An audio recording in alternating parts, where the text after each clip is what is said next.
with Khalil Shakur and Mac Hollins and Curtis Samuel and your secondary, and worry about the run game and Josh Allen's legs.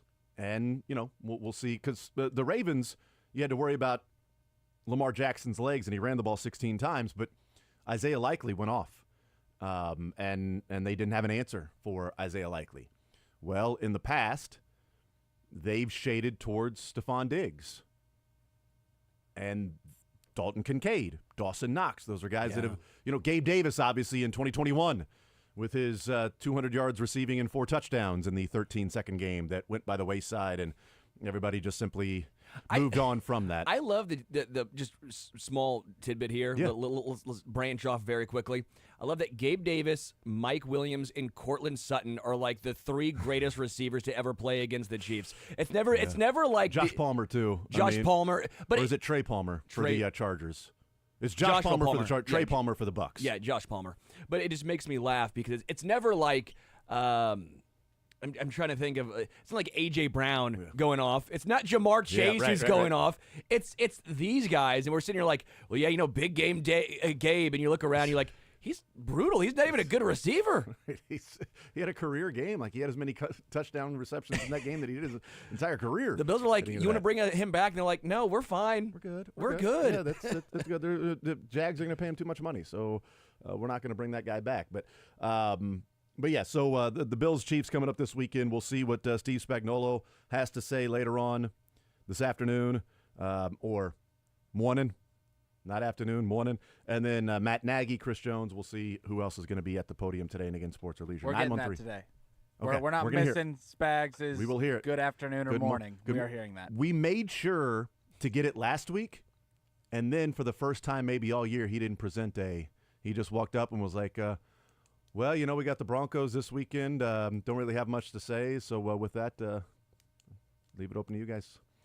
I'm like, Spags, we don't know if it's morning or afternoon now. You haven't told us if it's I've been lost for a week now, so I'm no idea. glad I'll be found today. I don't know if last Thursday was morning or afternoon. I'm not sure when he talked. All right, Commanders-Eagles tonight right here on Sports Radio 810 WHB. K-State in action against LSU. They are 8-point favorites in that game. Wow. So we'll see what happens with a little college basketball. Mizzou in action tonight. I think they are 33-point favorites. I am taking the 33-point. You're taking the plus. I'm taking the points. Give me. Give you all 33. Give me of them? what the Devils. Who are they playing? I'm not sure. It's the. I'm not sure what the mascot is. They are the Mississippi Valley State Delta Devils, baby. So you got it right. They're the Delta Devils. The nice Delta job. Devils. Okay, I didn't know what their mascot was. Well, you don't pay attention to Mississippi Valley State? Not typically. Not on Thursdays. I don't. And so I decided to wake up this morning and not give them any thought at all, except for Mizzou's line, because I, wanted to write it down before today's game. 913-912-4810. Let's start with the Chiefs and the Bills, and really just the Chiefs in general, because Bill Barnwell had a really interesting piece that he put out this morning at ESPN examining the Chiefs at 9-0. And the question was, can they go undefeated? And I think the big conversation about undefeated with Chiefs has happened the last couple of weeks, really started a couple of weeks ago. I think it intensifies this week because this may be the last week to talk about. Can the Chiefs go undefeated? Because Sunday evening, that conversation may be moot and may be extinguished, depending on what happens in the game. I'm picking the Chiefs to win in Buffalo. Patrick Mahomes is an underdog. We went through that before. Yeah. When they went, that was at San Francisco, right? So Mahomes and the Chiefs getting points. I'll take the points.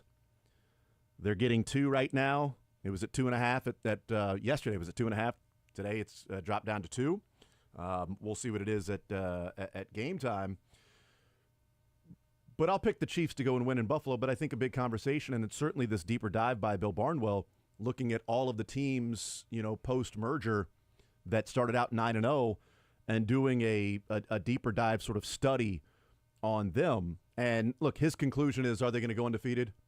Probably not. Yeah. If they win against the Bills on Sunday, their odds of going undefeated double. So not just improve, they double going undefeated. Now the odds of them winning the number 1 seed drastically increase as well because they would have a 4-game lead over the Bills. They'd have a 2-game lead over the Steelers, still playing the Steelers later on this season. They'd have a 4-game lead over the Ravens, because three losses and a tiebreaker, which is a massive game. On this slate of games is phenomenal. Dude, I mean, man. it's just insane. But the Steelers Ravens, it's wild that the Steelers, they're almost like an underdog feel. I know not money-wise, yeah, but as far as perception-wise, yeah, it feels like that. But this is a chance for the Steelers to prove. If the Steelers beat the Ravens, I think we need to have a real conversation of that game when the Chiefs play the Steelers. That's going to be a damn tough game. I wonder how many times in the history of this rivalry that you have a 7-3 Ravens and a 7-2 Steelers, and the home team is a 3-point dog. I thought the Steelers were favorites. No, Baltimore's 3-point favorite. Are you serious? Oh, I promise you. Serious, Clark? I promise you, Baltimore's 3-point favorite. So, and that's also Vegas's doubting of the Steelers too. It's Vegas's questions around how good the Steelers are. I actually think the Steelers win this weekend, even though I'm not looking at the Steelers as the challengers to the 1 seed. I think it's the team this weekend that the Chiefs are playing there in Orchard Park. I think it's the Buffalo Bills, but I also think the Steelers are going to win this weekend against the Baltimore Ravens. And I don't know how often, like that's sort of what this year has been, and these particular teams and the perception around different teams around the NFL, and certainly the Steelers, because of Justin Fields and Russ Wilson. If the Steelers traded for Russell Wilson from the Seahawks this year, and Russell was doing with the Seahawks what he had done in his career through last year, and they traded for Russell Wilson in the offseason, and he looked like this, that line would not be Steelers -3. It's a great point. I think that, but we saw Russ the last year in Seattle, the last couple of years in Denver, not getting the starting nod there in Pittsburgh. Even when he was named the starter over Justin Fields, a lot of pushback of what are they doing, myself included. Oh, me as well. And he's looked damn good so far. And you know, the Steelers can run the football. The Ravens secondary is god-awful. They've added Mike Williams. George Pickens should be eating on Sunday. Like, we've got some awesome games. Like tonight, we got, you know, Eagles and Commanders. It's great. It's Philly's a home team, but Commanders at Eagles. Noon, we get Ravens and Steelers. 3:25, we get Chiefs and Bills. 7:20, we get Bengals Chargers. It's a great slate of games. So much playoff implications ride on. I mean, again, it means more for the Bills and the Chiefs, obviously. I think that means more for the Bengals than the Chargers, obviously, as far as playoff implications. Bengals are in a crucial game Sunday night. But again, this is when I don't want to say season gets fun because it's always fun watching the Chiefs. Let's be real. And in NFL in general, I'm going to watch the Bears Patriots. I'm a psychopath. But this is when games really start to almost matter more. It's when you see who separates themselves, which teams are legit, who is actually vying for the 1 seed or a playoff spot, and who is just a pretender. This is a time of year where you just get for me, I get so damn excited. Right. I mean, you start to separate. It's like moving day in golf on Saturday. You see, at this time, is Saturday. The next few weeks is when you find out who the pretenders are, who the contenders are, who's going to have staying power, who's going to fade back, who's going to catch fire and prove that they're, you know, good enough to, like, the Chargers win, you know, Sunday night. It's like, you know, the team's 7-3. Yeah. And the Bengals fall to 4-7, and, you know, less and less of a possibility of them making the postseason. I mean, the Broncos, I think, should and will beat the Falcons this weekend. Ooh, bold. Well, I mean, the Broncos' rush defense is so damn good. I know. And if you can slow down Bijan and Algier, you know, you've gone a long way already. Although slowing down Darnell Mooney has been an issue for a lot of teams this year. But who's Rory then in this? Rory. Rory's someone who's good and then collapse. Oh, the Ravens. The Ravens. Yeah. They look good. They look good. You know what the Bengals are? The Bengals are. I think the Bengals this year could end up being Ricky Fowler, in that you start slow, and then on Sunday he makes some crazy charge, and he falls short again. You know, and they wear orange. And they wear orange. It's a good call. Maybe that's the connection I had in my mind. It's the Ricky, like it. But there's some great, fantastic matchups coming up this weekend. But Bill Barnwell did this deeper dive into this Chiefs team, and being 9-0, and looking at all these other teams that have been 9-0 in the past. And I want to talk about specifically, like, looking at some of those and the difference and where there may be some luck going in. And then I want to look at where the improvement can be from the Chiefs. And then we'll also sort of look back as to a team that people have talked about this team, comparing them to that team, and sort of laughed at the thought about that. We'll explain here in just a little bit. But this Chiefs team, through 9 games, since the merger, the average point differential for the teams that are 9-0 is plus 122. The Chiefs have the worst at plus 58. Averaging 13.6 points in margin of victory through the 9 games that they have played, and the Chiefs have yet to win a game by more than 13. I think their biggest win is 13 points against New Orleans. The average margin of victory is 13.6 for all of the teams since the merger that started out 9-0. There we go. The average margin of victory is 13.6. That's Chiefs, crazy, by the way. So even rounding, if it was 13.4, you'd be like, all right, round down, it's 13. You're good. They have one win that way. But they have not won a game by more than 13 points this year. Now, there are some things that go along with that, like San Francisco scoring late, like the Raiders scoring late. Sure. Okay, those things matter. That's 14 points that you would then add on to where the Chiefs would be plus 72. Right. You could also take off even if the Ravens go for 2 and miss it, you could add the 6 that was for sure. So Absolutely, you can do that all day long. But looking at the point differential, average margin of victory, it's like, the Chiefs have been the worst of the 9-0 teams since the merger, including that Dolphin team that went 17-0. The second worst team was the 2006 Indianapolis Colts. They were plus 60. Yeah. The Chiefs are plus 58. What'd that team do? That team lost in the Super Bowl to the Saints, but they're also the only other 9-0 team to have at least 7 games by 1 score, the Chiefs and the Colts.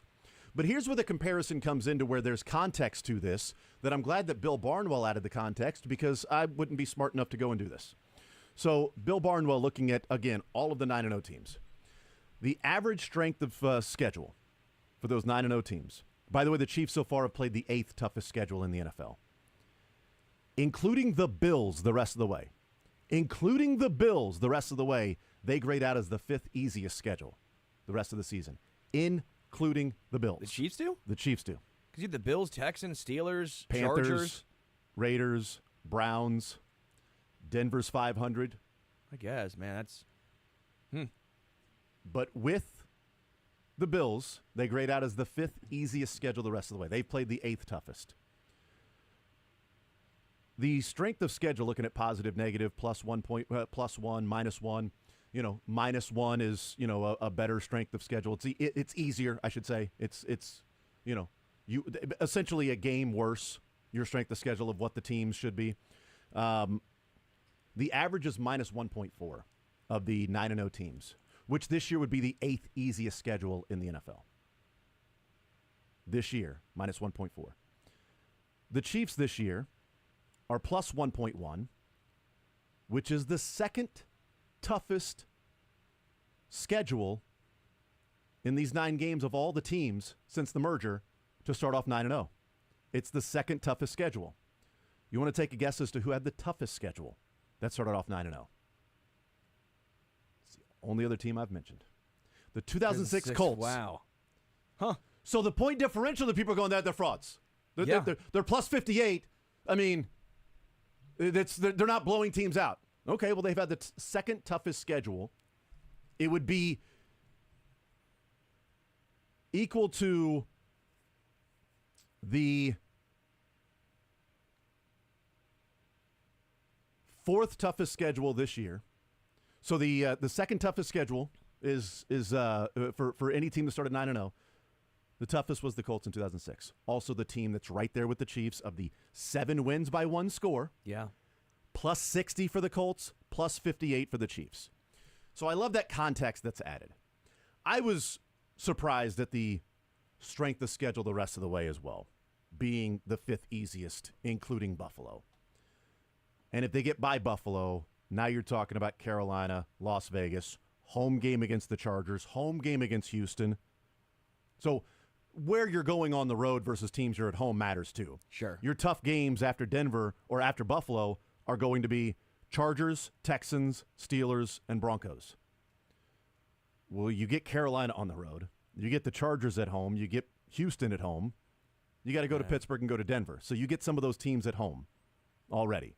So that and getting the Raiders at home adds to, the strength of schedule, and they've already knocked off the Chargers. So I think there is some context in what the Chiefs have done and what we expect the rest of the way.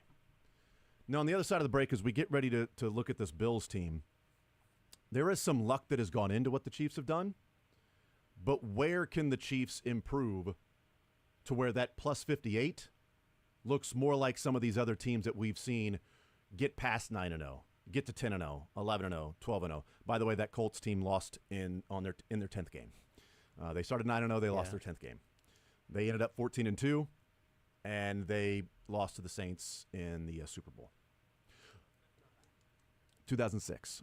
No, 2006 they went. They won the Super Bowl. They won the Super Bowl. That's right. That was against the Bears. They were Yes. 12-4 in 2006. Yes, so they started off 9-0, right? Yeah, And then they ended up going 12-4. they beat the Chiefs in the playoffs. Yep. And I want to get into some of the things that took place and have taken place with the Chiefs this year. And I loved this from Bill Barnwell. We talk about the Chiefs having this third down exceptional production on third down. Not sustainable. Like, you can't continue the whole season of having historic levels of third down with conversion rate and expected points added. Like, that's not sustainable. Or is there something different about the Chiefs and Andy Reid and Patrick Mahomes that we'll talk about on the other side of the break? I bet there is. But we'll explain a little bit more. And No, I think you're bringing it up just to bring us down. And we'll get into I want to look at the New England Patriots, because I've seen people go, New England, this team is a joke compared to that New England team in 2009. They destroyed everybody. They won by 30 points every single game. They dominated teams, and the only game that was close was the Super Bowl. And that's why they lost that game, is because it's the only close game they played that year. Let's look at that. Warzone next.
talk with Matt Lane coming up at 11 o'clock. Get his thoughts on this Chiefs team, what they can or should do at left tackle. No news still on the left tackle front this week. Surprising, but we'll see what happens the rest of the way. Dylan Michaels, come on down. I saw the Oklahoma drill you did against me in the hallway. Let's do it, man. There you go. Look at that drop step. That was a great drop step by Dylan. He did kick my ass one time Kick in the hallway. Yeah. I was kind of messing with him. And note to self, that was the last time I messed with Dylan in the hallway.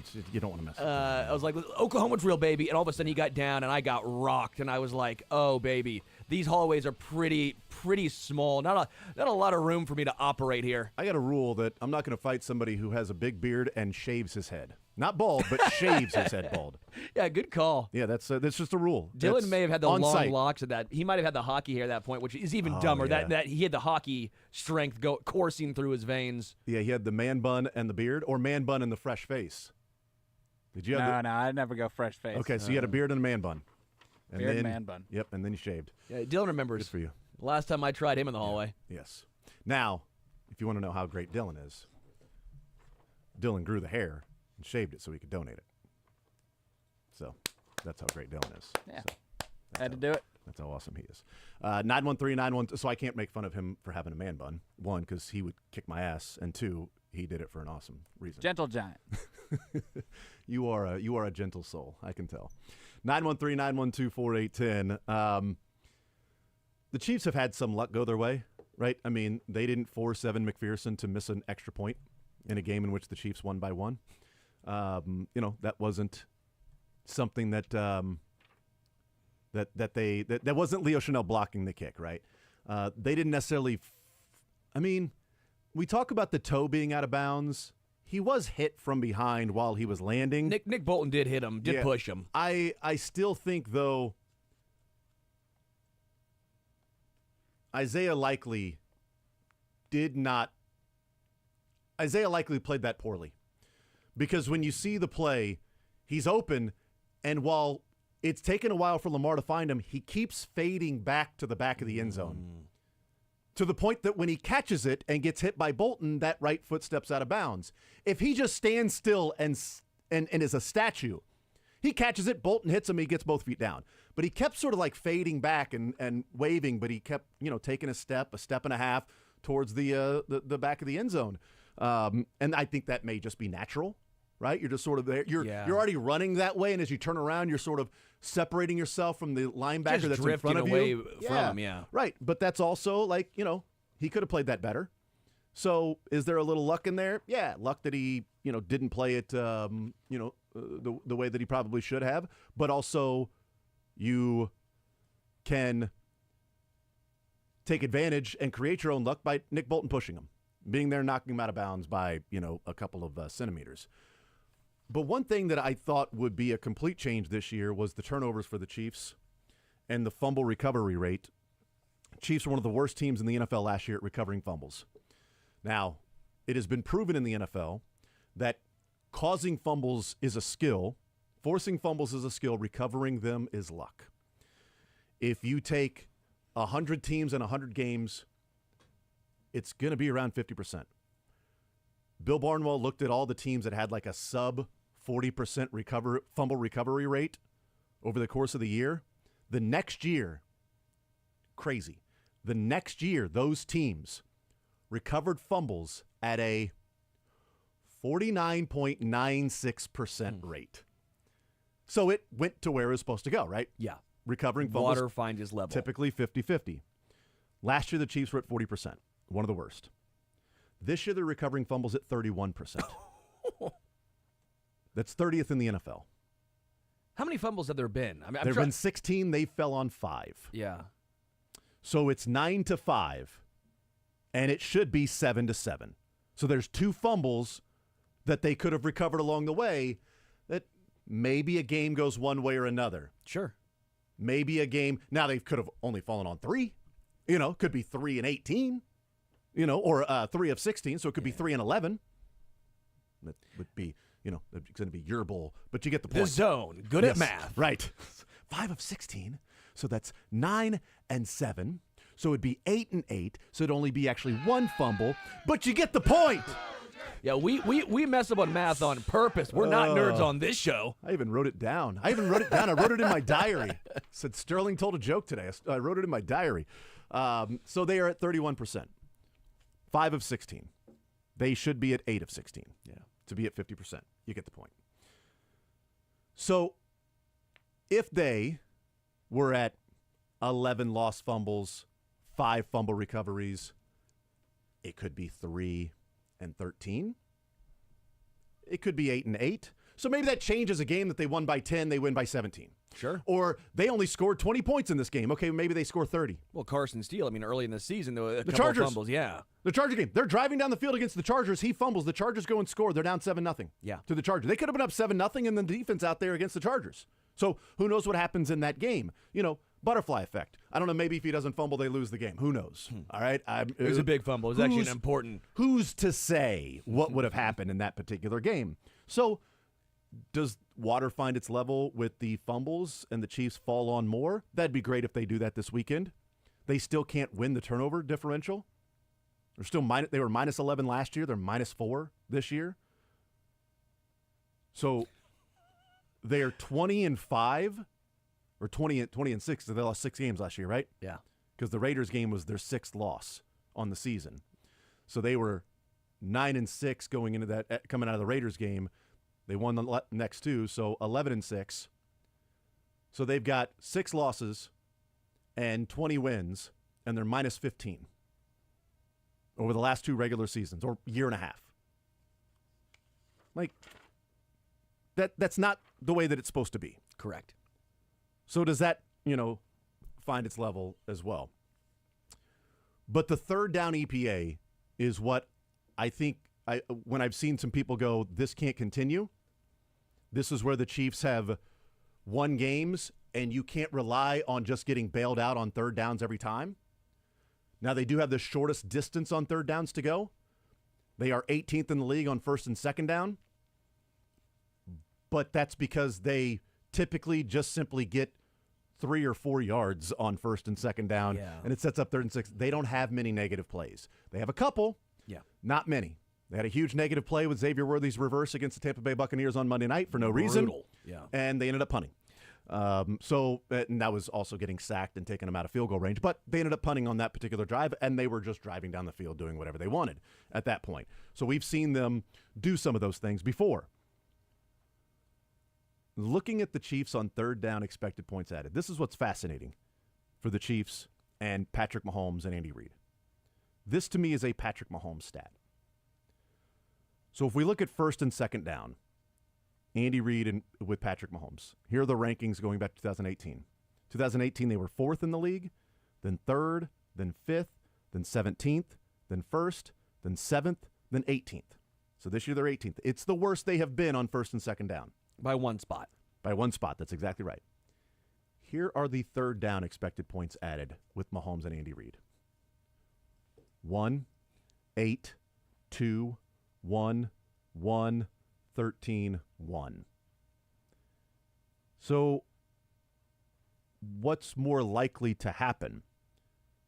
Them being outside of the top 2 twice in third down expected points added? Them being number 1 4 of the 7 years with Mahomes and Andy Reid? And by the way, 2021, when they were 17th in first and second down and first and third down, which they're 18th this year in first. Yeah. After week 10, the Chiefs in first and second down were the second best in the NFL. After week 10. That changed. Not the first down, or not the third down margin, not the third down expected points added. It was the first and second down that they figured it out. By the way, if they were second in the league after the week 10, how bad were they on first and second down to get to 17th? Exactly. Exactly. Oh, they 30th? That's what's amazing about that. So right now, through 9 weeks, they are 18th. But through 9 weeks in 2021, there's no way they were 17th. Correct. Yeah, because they were the second best after week 10. 5th at best, probably. Yeah, they were pretty brutal. But that closely mirrors this team. Middle to lower the pack and figuring things out on third down. But that was also the first year we really saw the 2 deep shell, and the Chiefs couldn't – the offense was broken right? They came off the Super Bowl to the Bucks, and the offense was broken. The Bucks figured it out. Well, they figured it out by going up against a bad offensive line and pressuring Patrick Mahomes. But other teams said, we're going to keep everything in front of us. And the Chiefs were awful on first and second down, but they were converting on third downs at a pretty high clip. Number one in the NFL. I have a theory behind this, besides Mahomes being amazing. Sure. And Andy Reid being able to scheme plays. I would love to know how often Patrick Mahomes on first and second down scrambles to pick up yards as opposed to scrambles to find players downfield. Because he has run for, I think, 15 first downs this year. Sure. Doesn't it seem like third downs is when he's typically getting outside the pocket, looking and faking, and then picking up the first down running? I think Mahomes on third down is now I'm dual threat. In a crazy way, now Mahomes becomes a dual threat quarterback on third down. He uses his legs way more, and the other team has to account for that. And then when he uses his legs and they come up to guard him, then he tosses it over their head for a first down. Or he, knows exactly where the pylon is, knows exactly where the first down marker is. He sees the yellow on the field. He's fast enough. Yes. As he calls it. The third down expected points added is a Patrick Mahomes stat. Yeah. It's apt because, I don't know, first and second down, it always seems like if he's scrambling and looking downfield for the bigger play. And third down, it's I'm scrambling. Now I'm going to run for the first down. I am so glad you brought this up. I'm so glad Bill Barnwell has the numbers to back this up. Fantastic because stuff. It almost cussed it. It was kind of what I was getting at when the Bengals played the Ravens and the Bengals lost by 1. Everyone's talking about, look how great Joe Burrow played. Look at all these yards. Look at the touchdowns to Jamar. Look at all these throws. And I go, I agree. But what about the third down or the fourth down plays when you just needed 1 yard? He missed those. He missed all of them. Yeah. I mean, they did it in the Super Bowl against the Rams. It was 2nd and 1, 3rd and 1, and 4th and 1 when they got sacked, and the Rams ended up winning. I mean, it was 1 yard the Bengals needed. And they had that 4th and 1 or 4th and 2 2 times, and I kept going, look at the overall numbers from Joe, but what about when it really mattered? Yeah. What about when you had to pick those couple yards or the 1 yard up? What was the play call? What ended up transpiring? We always go, Mahomes somehow picks those up. Whether it's that little whip route, whether it's corn dog, whether he picks it up with his legs, we go, Mahomes makes the smart decisions there. It might not be the explosive play, but it's the right play. It's the smart play, and he gets it. And that's why I think first and second down, you've seen the Chiefs be 18th. I would love to know what the Bengals are. They might be first. They might be top 5 because they have a ton of explosive plays. I mean, the Ravens might be first because their offense is, but the Ravens and Bengals, you're right. They could, but they also sometimes put themselves in bad situations where they're leaving themselves 3rd and 10 because they have incompletions on first and second down. All of a sudden, now it's 3rd and 10, and they're not picking up that third down. The Chiefs, for all their inexplosiveness. No, I like it. Decidedly unexplosive. Decidedly unexplosive. You're right. How often are they getting sacked? How often is that first and second down run going for 0 yards, -1 yards? At least they're getting 2, 3, and sometimes 4. And the penalties haven't been great, but we're seeing a lot less of the pre-snap penalties with Jawan Taylor, Wanya Morris. It's scripted. But again, that's what it comes down to me. You have to look at the game. It's not just the 428 that you see Joe Burrow throw up. Yeah. It's also what are the underlying numbers, and Bill Barnwell did a great job of showing the underlying numbers and the effectiveness of, again, the run game to an extent, but also Patrick. If you've got about an hour to really digest everything in that column by Bill Barnwell, I mean, it'll take you like 15 minutes, 10, 15 minutes to read all the way through it, depending on how fast you read. For me, 3rd grade level, it took about 90 minutes. But in all seriousness, to digest all of the things that he's talking about, it's an incredibly fascinating piece. We didn't even get to me comparing this Chiefs 9-0 start to the Patriots of 2007. There is no comparison in terms of margin of victory. But there's a comparison in terms of some of the games and things that have to happen along the way to go undefeated. All right, you need some luck and some fortune along the way. We'll take a timeout. We'll come back. More Zone next.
Hour, we'll hear from Dave Tobe, Steve Spagnuolo, Matt Nagy, Chris Jones, and whoever else is going to be at the podium today. I think it should be a Leo Chanel day. We hear from Dave Tobe. We got Kareem Hunt, DeAndre Hopkins yesterday. Got some offensive guys along with Patrick Mahomes, always on a Wednesday. Chris Jones, always on a Thursday. Why not have another defensive/special teams AFC player of the week in Leo Chanel? We'll hear from the Chiefs today. We'll see who's going to be at the podium with Chris Jones. Joining us now is Matt Lane from KC Sports Network, the KC Laboratory Podcast, joining us here in the zone. Matt, welcome into the show. How are you, sir? Oh, I'm excited to be here as always. Thank you guys for having me back on to talk a little Chiefs football before a big game this weekend. Yeah, no doubt. It is a huge game, the biggest game of the season, the most anticipated game really of the season outside of week number 1 and 2 with Ravens and Bengals. But once this season is going on, I mean, we know how anticipated it is because the story came out a few days ago when people were wondering if this game would be flexed, that this was the number one request from CBS this year was, of all the games in the NFL, Chiefs and Bills was their number one priority. We want that one locked in. We don't want to give up that game. This is our priority. If we only get one choice, it's that. So there was zero chance this game was going to be flexed to Sunday Night Football, Matt.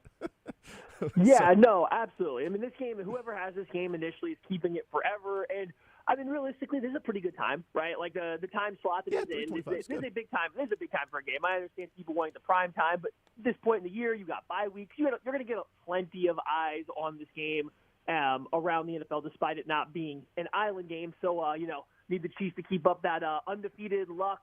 Paying the ref streak here would be very nice for me going into next week.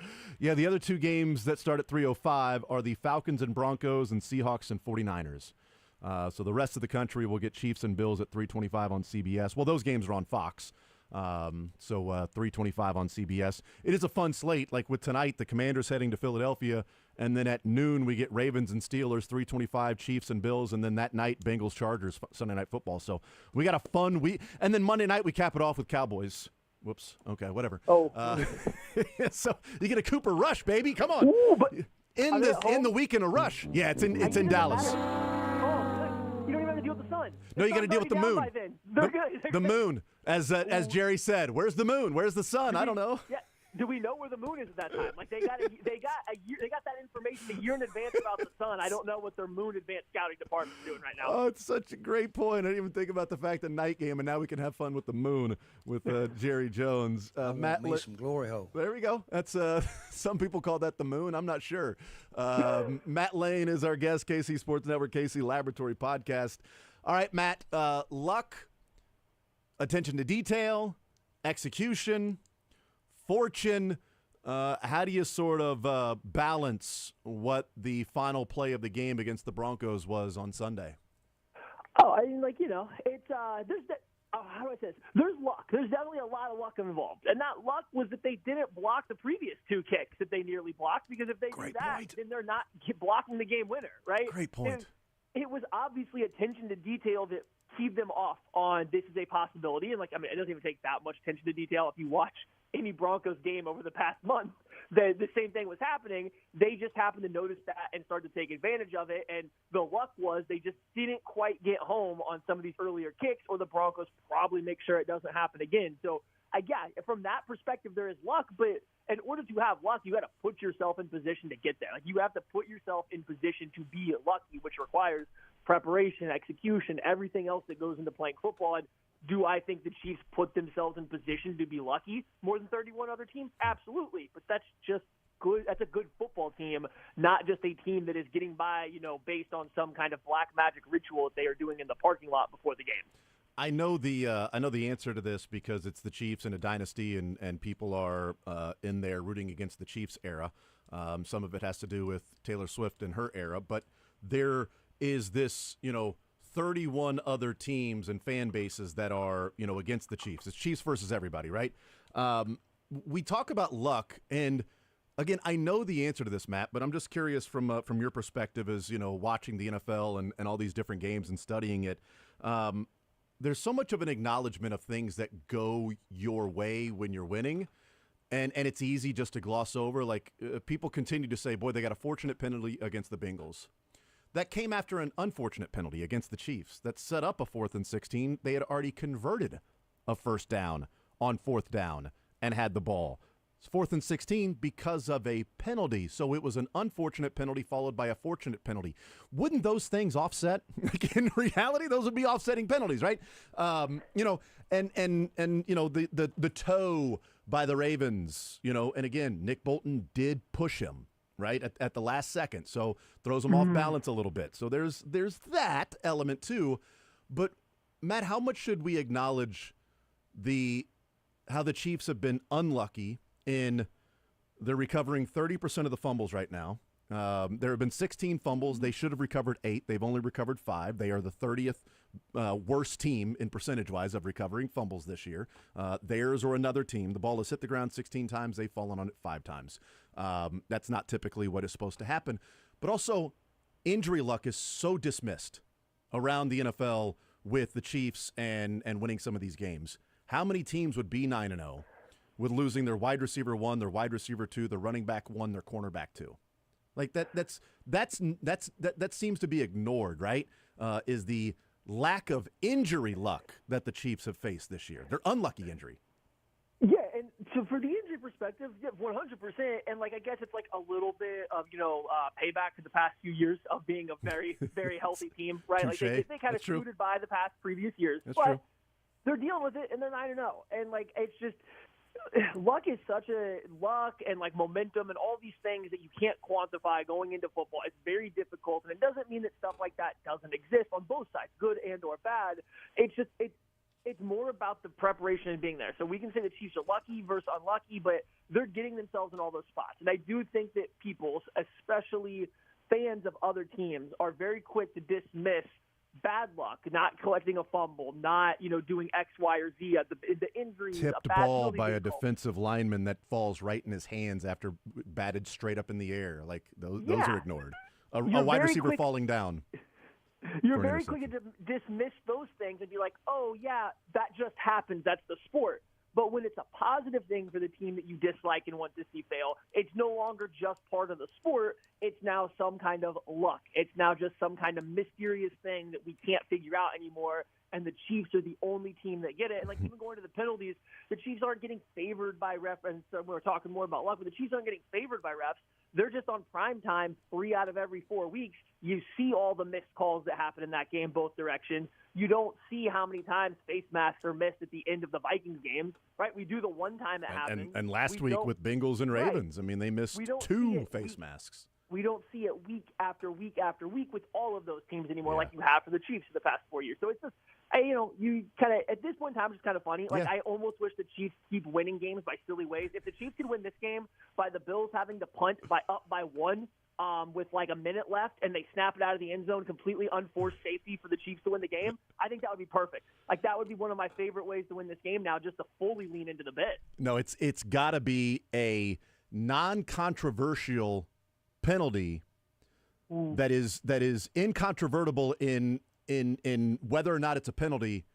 It benefits the Chiefs, and we can argue over whether or not they should have thrown it at that time.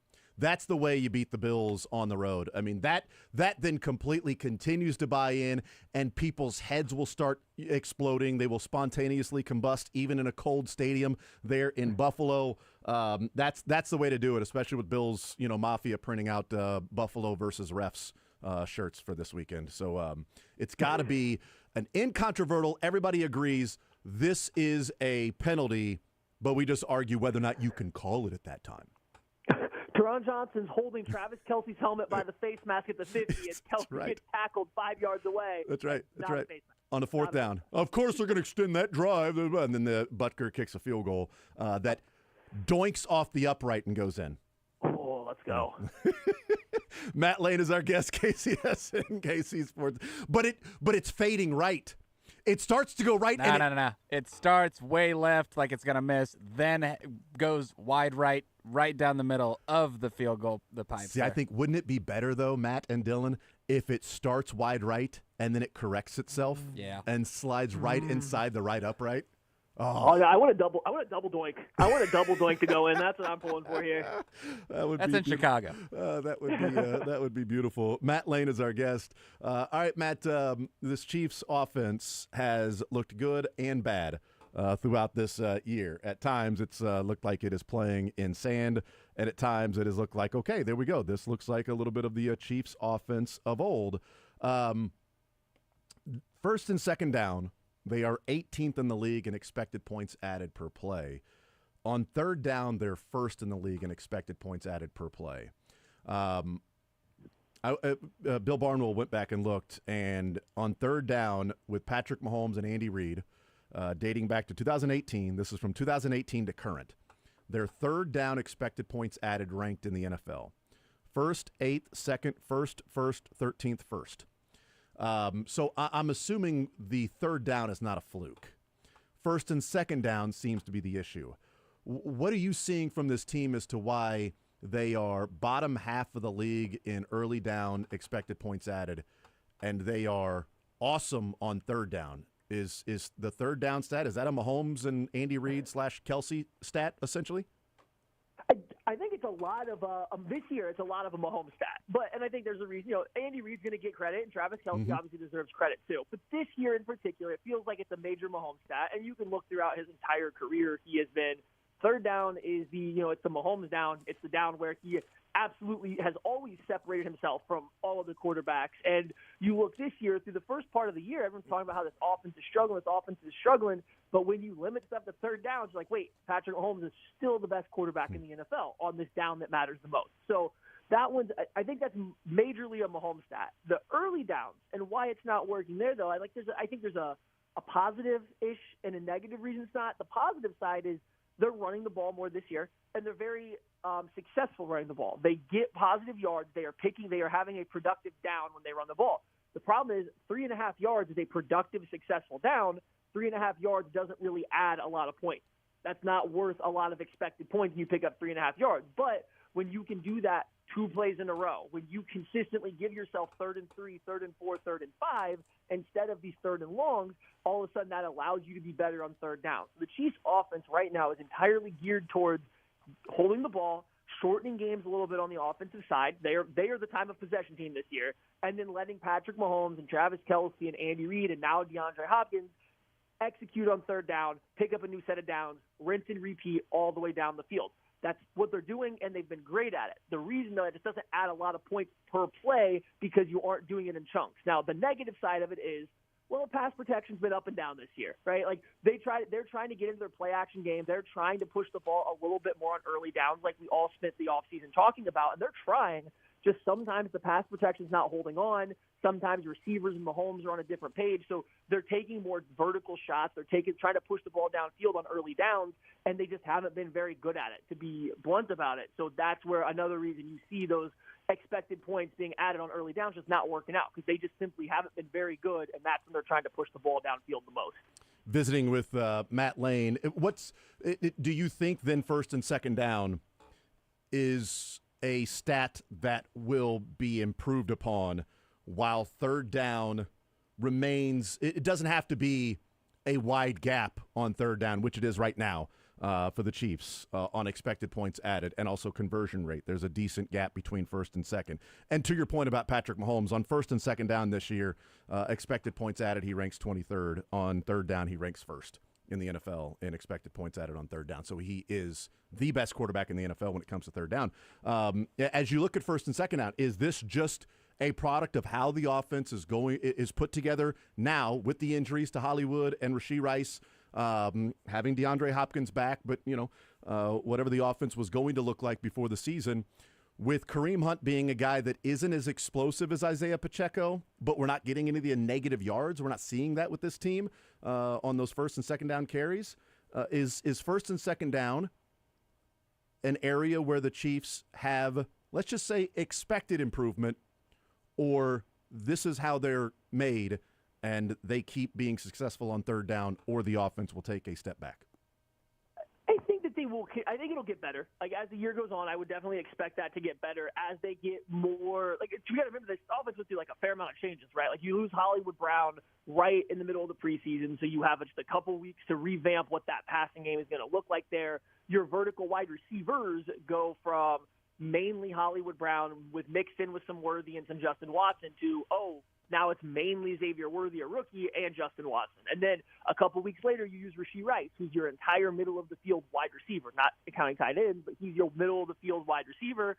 Lo and behold, since you've lost Rashee Rice, Patrick Mahomes is now, the least efficient quarterback throwing to the middle of the field since then. And then you lose Juju Smith-Schuster, who's like the odd. They've just gone through a lot of changes to what this passing attack in particular is going to be. And so, I do think as they get guys healthy again, it sounds like Juju Smith-Schuster might be back. You get DeAndre Hopkins in, and Worthy's getting more experience. And if he doesn't start to click, maybe you start to see more Mecole Hardman, who understands the offense, I think, a little bit more. Him and Mahomes have a connection of some kind. So I do anticipate it getting better as we get closer to the playoffs. I don't think they will continue to be a bottom third team on all first and second downs.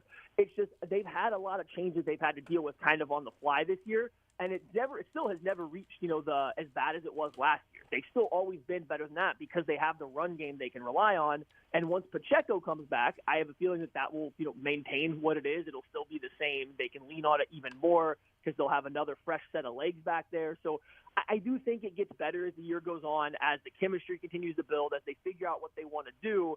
It's definitely been a learning curve to get there. And it's really nice to have a quarterback that's playing so well on third down to bail you out of some of those rough early down plays, because, that's been kind of necessary to help them win these close games. Visiting with Matt Lane, KC Sports Network, kcsn.substack.com, and the KC Laboratory Podcast. One of the things we're seeing that I think we all thought would be different than what it has turned out to be so far, and that is, some of these drives that are taking a lot longer than we expected them to take for them to score. Going back to the Raiders game, so in their last, 3 games now, they have scoring drives of 9 plays, 70 yards, 13 plays, 70 yards, 8 plays, 38 yards, 11 plays, 70, 12 plays, 70, 15 plays, 78, 10 plays, 70, 11 plays, 70, and they also had the field goal of 19 plays, 87 yards that took up 10 minutes.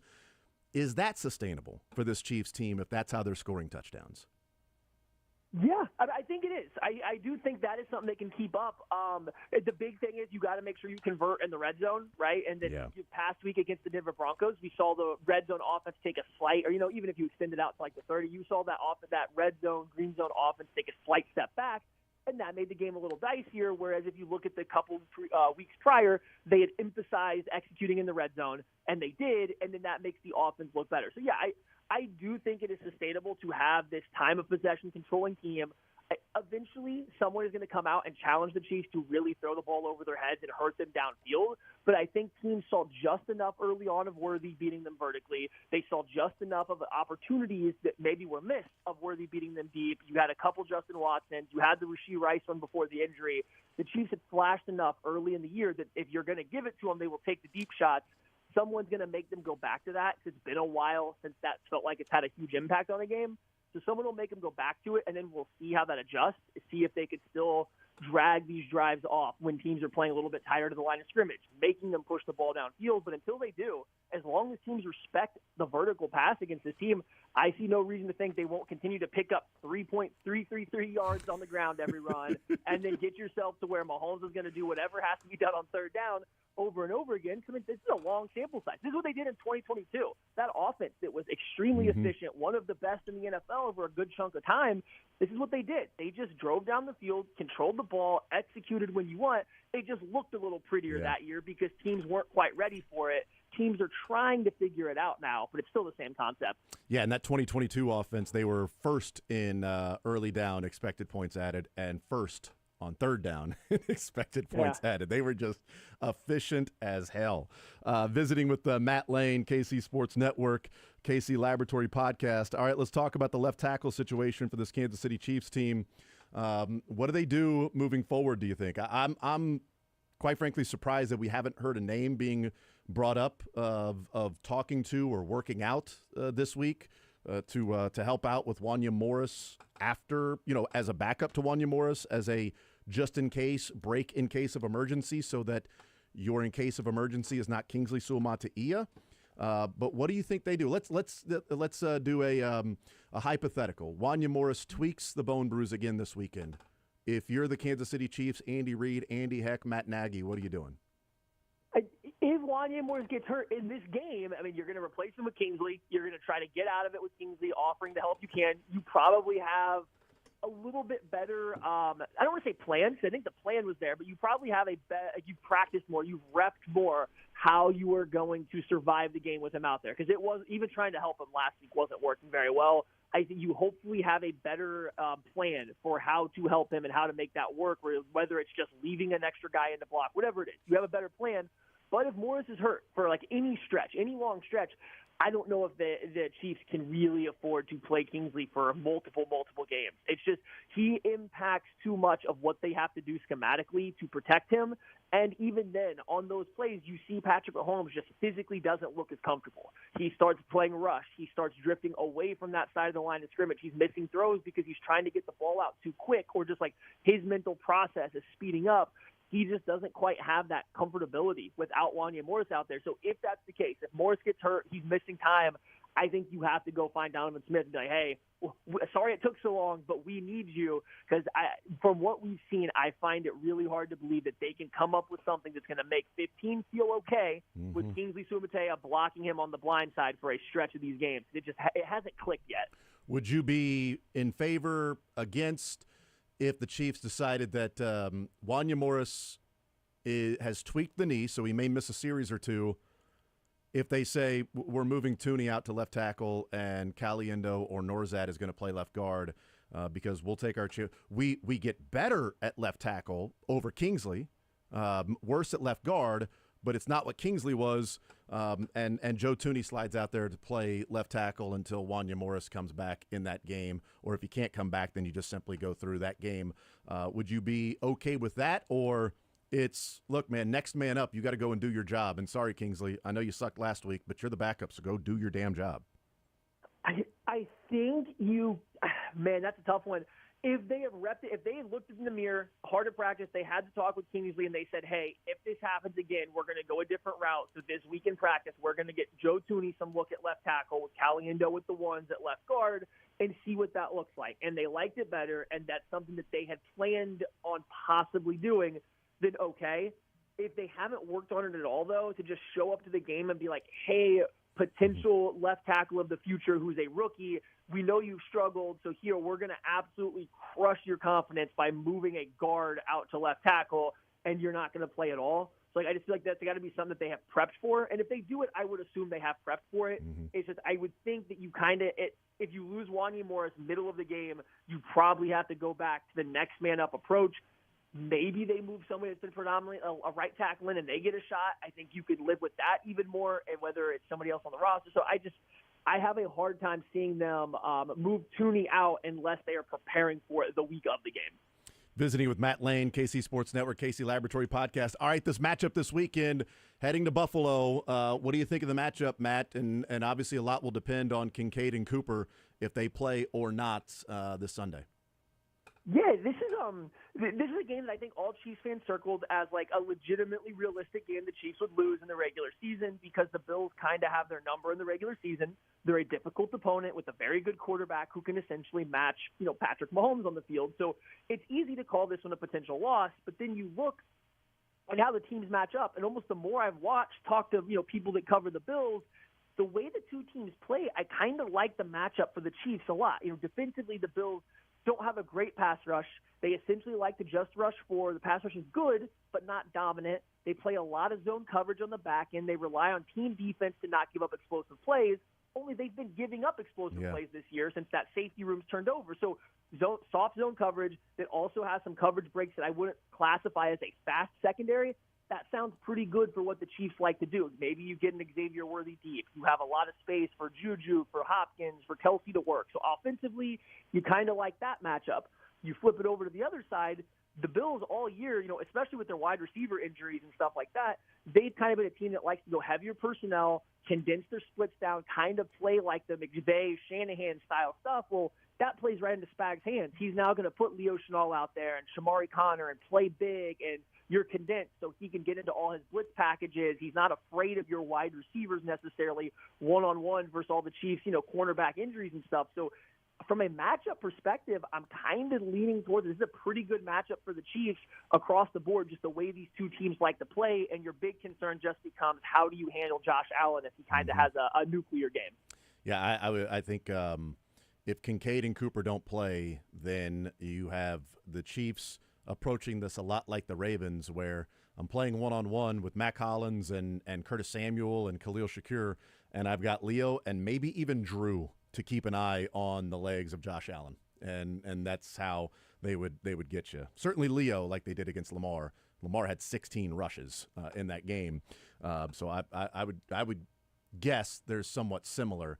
If Cooper and Kincaid play, that changes things because now you got to worry about them and shading and keeping guys in coverage there. So we'll find out. Matt Lane, do you have a score in mind for Sunday?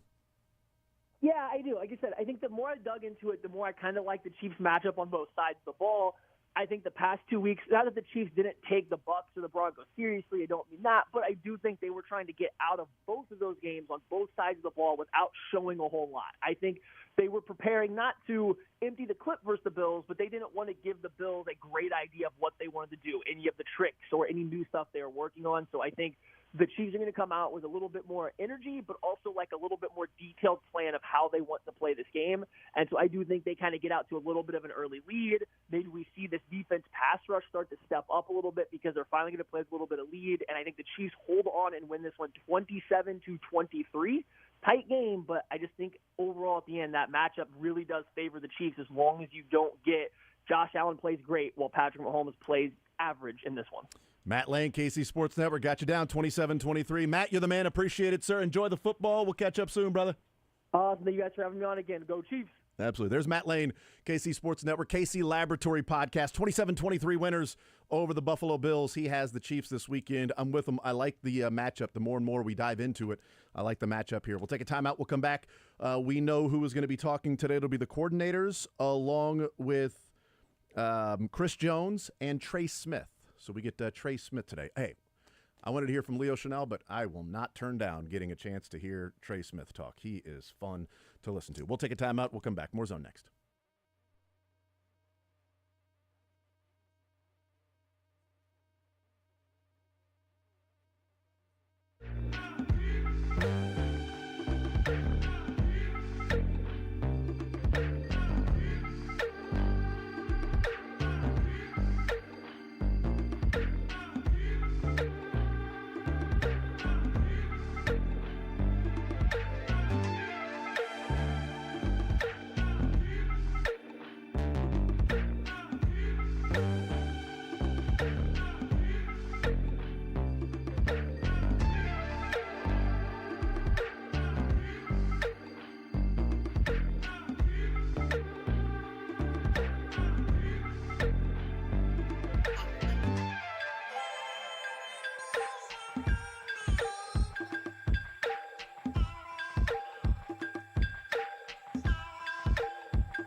I will continue right here on Sports Radio 810 WHB. Jason Anderson with you. Sterling Holmes, Dylan Michaels. Just a little bit more on the. Wanted to get back into this with the Patriots. We discussed this very, very briefly. We got a few minutes here before we break, and then we hear from the coordinators. We're not going to hear about Chris Jones and Trey Mike Smith. Tyson, Jake Paul fight. We'll talk in depth about that tomorrow. But we discussed a little bit about the 2007 Patriots, where they dominated everybody. We know that. But there was some fortune that went along the way as well. That gets lost. The game against the Colts, they were 8-0. The Colts were 7-0. They were down by 10 points with 8 minutes left to go in the game.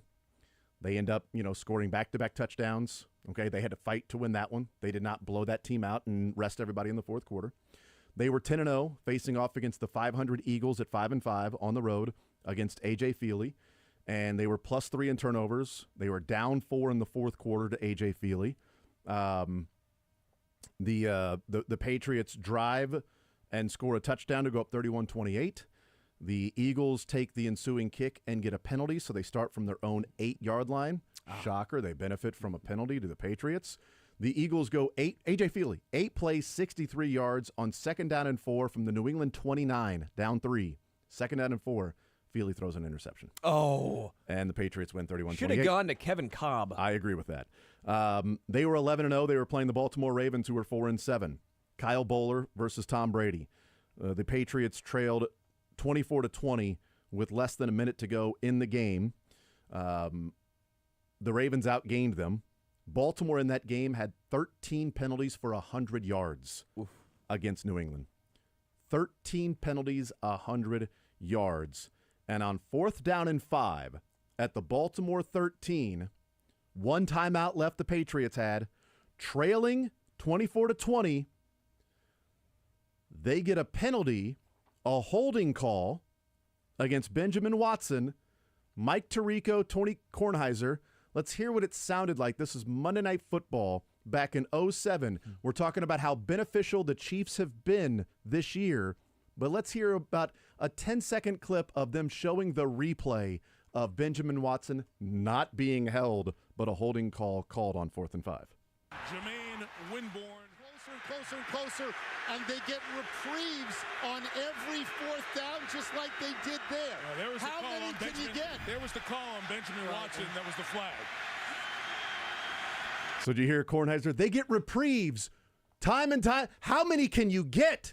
And then he says, there was the flag on Benjamin Watson, and Kornheiser, oh, God. I mean, it just wasn't there. It just wasn't there. So that was against Baltimore, a controversial, awful call. They scored a touchdown the next play, by the way, and they won 27-24. They were playing the Jets. They are 13-0. The Jets were 2-10. They were up by 10 in the fourth quarter. The Jets have the ball. They miss a 34-yard field goal. And then the Patriots put a field goal on the board, and they win 20-10. 15-0 playing against the New York Giants that didn't have anything to play for because they had already had their seed wrapped up. They were 11-6, or at that point 11-5, and they trailed by 5 in the fourth quarter. They were down. The New York Giants were down 31-28 in drive, and Eli Manning threw an interception. They had something to play for. Undefeated season at that moment. No, the Giants. Oh, my bad. I'm saying they were facing off the Giants, and the Giants had nothing to play You're for. right. And the Giants decided we aren't going to rest our guys. We'll rest some Yes. people, but not everybody, because they're going for undefeated, bad. and we're not just going to lay down. We're going to go and play this team. And guess what? They played them later on in the year. Actually, a massive turning point in that season because they showed Yes. this is the best the league has to offer, and we were toe-to-toe. We were right there. Yeah. We know we can slow them down offensively. We saw some things that they had. We were negative in the turnover differential in this game. The Giants were. And they were playing for an undefeated season. We already had our seed wrapped up. So that was 1, 2, 3. Those are 5 games where that thing came down to a play or two late in the game. They just had that spread throughout a season in which they were incredibly dominant in some other ones. So I am not comparing at all. I prefaced this in the first hour. I'm not comparing these two. And we very briefly for about a minute just sort of mentioned this. I'm not saying they're the same. What I'm saying is the Patriots, even in the season that we remember as being one of the most dominant seasons where they were just blowing the doors off teams, they had some fortune that went their way to be undefeated that year. And they still ended up losing in the Super Bowl in a closer game. They found ways to win some of these games. There was a penalty. There was a turnover. There was a late, controversial call. Like, there are some things that happen along the way. And, you could even say, like, oh, well, Tom Brady was outplayed by Kyle Bowler in that game. Tom Brady was outplayed by Chad Pennington in a game. Tom Brady was outplayed by Peyton Manning. Tom Brady was outplayed by Eli in those games. Tom Brady essentially was the same as A.J. Feely in those games. Imagine if Mahomes was doing that. You know what I mean? Like, it would be viewed a little bit differently now. But we have so much access to everything. There's so much discourse and conversation that takes place constantly on all the different networks and platforms and everything, to where it becomes sort of this echo chamber of that's all you hear over and over again. Instead of, oh, I watched ESPN SportsCenter on Wednesday and they mentioned some of these things, They're not the same. Patriots were dominating teams. But there's some fortune along the way. The Chiefs have been fortunate in their first 9 games. The Patriots didn't stack those 4 games together. Yeah. The Patriots didn't start off 9-0 with those 5 games being 5 of the first 9 where you're going, yeah, they're undefeated, but I'm a little skeptical. They intermittently included a game where they got a little fortunate. And then they would go 3 games and just blow the doors off teams. And then a closer game. And then 3 or 4 games. The Chiefs aren't doing that. Maybe it'll be this weekend. We'll find out. We'll take a timeout. We'll come back. We'll hear from the Chiefs coordinators, Trey Smith, Chris Jones. More next.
Beginning there sounded a little bit like Bad News Bears to me. I thought there was a little bad news bears to There's it. a lot going on in this. Yeah. this One that NFL sounds like intro. Batman. That's my favorite. But I yeah. see. hear it. Yeah. No, that was that's a little football music we get set for Dave Tobe, Steve Spagnuolo, Matt Nagy, Chris Jones, and Trey Smith. I was hoping we'd hear from Leo Chanel, but we'll hear from Trey Smith. Maybe Leo tomorrow. I don't know. But we will hear from Trey Smith, and I'm always good when we get a chance to hear from Trey Smith, who has been having a phenomenal season and is probably week by week showing that the Chiefs may need to sign him to continue moving forward with this offense with how much they have focused their run game around Trey Smith, either running behind him in the power run or having him pull and running behind the pulling Trey Smith. So we'll hear from Trey Smith today, Chris Jones, and the matchup with the Buffalo Bills that has been some great matchups. Regular season, the Bills have gotten the Chiefs. Postseason, the Chiefs are 3-0 against the Buffalo Bills. So 2 divisional round games and 1 AFC championship game, and 1 on the road last year. O&E on the road in a WIN won that game. But they also won in 2020. That was 22. Yeah, it was the COVID year because it got moved to like a Monday, like 3:00 in the afternoon or something, and it was very rainy that day. And the Chiefs ended up winning that game against the Buffalo Bills on the road. So they've won a couple games there in Buffalo. They continue to lose at home in the regular season. So Am I the only one? Yep. Okay. So we'll hear from Dave Toasties. I like watching the Bills. I Yeah. love watching the Bills. I actually like their fans too. Not when they play the Chiefs, but like they're not the Bengals. Like I feel like Bills fans are like, oh yeah, we've lost 4 straight Super Bowls. We're not going to talk that much smack. I like Josh Allen way more than I like Joe Burrow, but Yeah. I like Josh Allen. I like hate- Lamar Jackson. I hate when they play the Bills for this one reason. Yeah. Because I like to root for the Bills. Like they're fun to watch. Their fans have gone through so much pain. They jump on tables, which is electric. What I don't like is other fan bases, because the Chiefs are successful, acting like Chiefs fans are now bandwagon fans, as if, we haven't been through this forever. It's like, oh, look at all these Chiefs fans since 2019. I don't see that with Bills fans as much, though. Oh, I saw there was a Bills fan the other day that posted that 60%, and it was very popular online. 60% of Chiefs fans are Chiefs fans since 2019. Am I going to have to hate Bills fans now? Because No, I've been no. enjoying most of them. Some, not all of them. Here's Dave Tobe. How'd that feel Sunday? It felt great. Very rare. We've had game-winning field goals, but never a game-winning field goal block. It was special for our unit and for our football team. And the way you guys had emphasized it, scattered it out, all that, did you have great belief that could happen on that play? Or You always have belief that, that's what you do. You practice it, and our guys believe in what we're doing. They always have great effort, so you always think that they got a chance to get it. And, it's throughout the season, you've seen he's been very close, whether it's Justin off the edge or Leo. In fact, he got his finger on a ball in that game. His fingertip on a ball on a second extra point. He came into the huddle and told me that he got his finger on it, so we knew that there was a possibility. But you're always it's such a long shot to be able to get that, and we were fortunate. The effort and everything was excellent, and the guys came through. It's probably hard to quantify this, but how many things do you think had to go right to make that? A lot. The execution, the guys did a great job. Whether it was Nadi sweeping the arm and getting that tackle to lean forward, and George and Leo hitting the C gap at the same time, and then you got Jack in the D gap coming hard, and then you got Justin, who he's really the engine of the whole thing, because if you don't have that edge guy, that fast edge guy, they don't overplay him, and the wing had to go out and put 2 hands on him, kind of loosens it up for everybody else. So that's why it happened. They obviously did put extra attention to Justin Reed. Just wonder if you can quantify how fast he is off the line.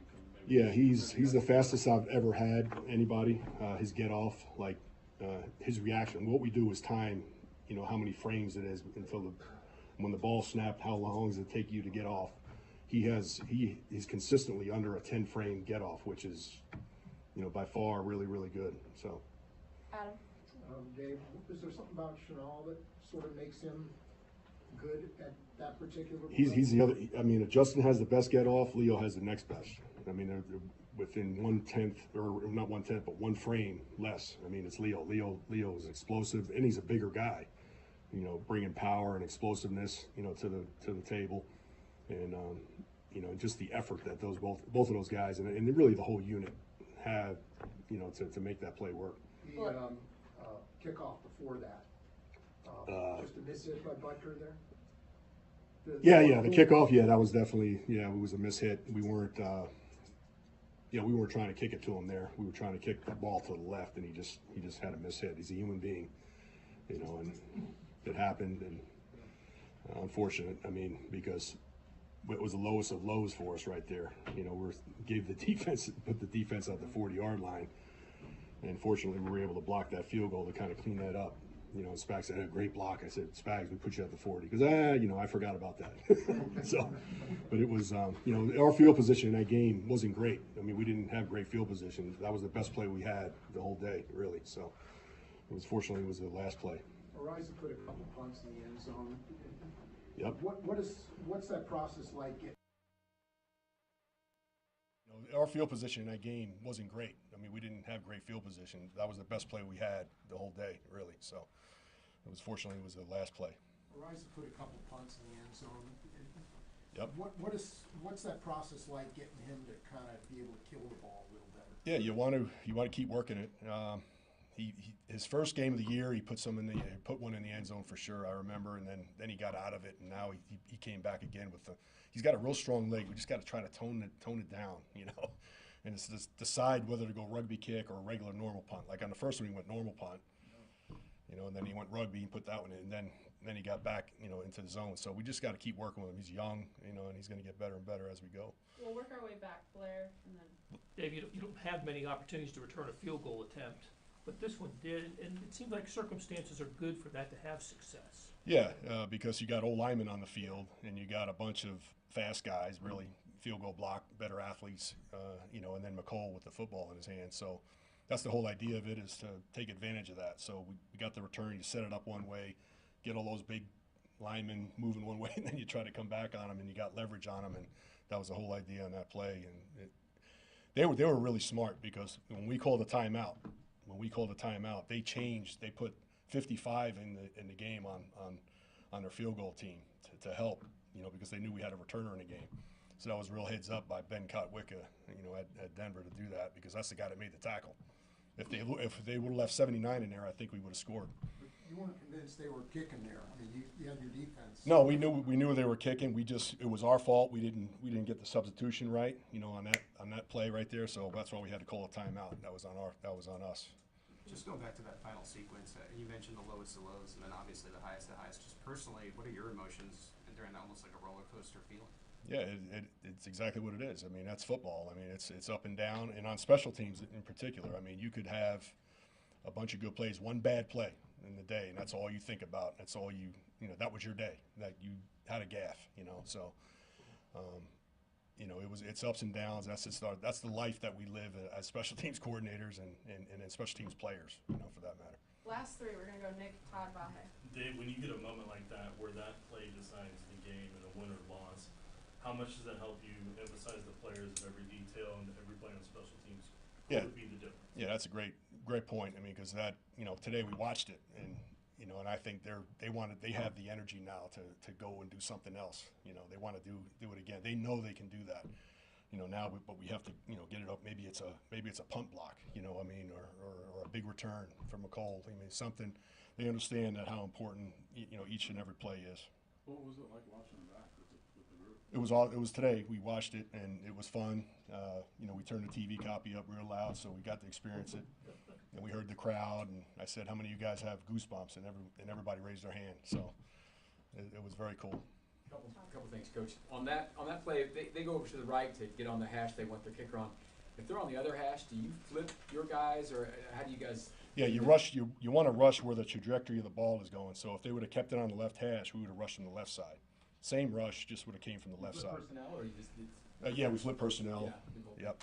And then on the decision to try to do the short kick with Butker, what details go into that part when making that decision there? Because I guess the simple thing is, just kick it deep and let him do it. What factors are you looking at to try to make that The short play? kick on the kickoff you're talking? Yeah, on the kickoff. Well, we didn't just that we were trying to kick a touchback.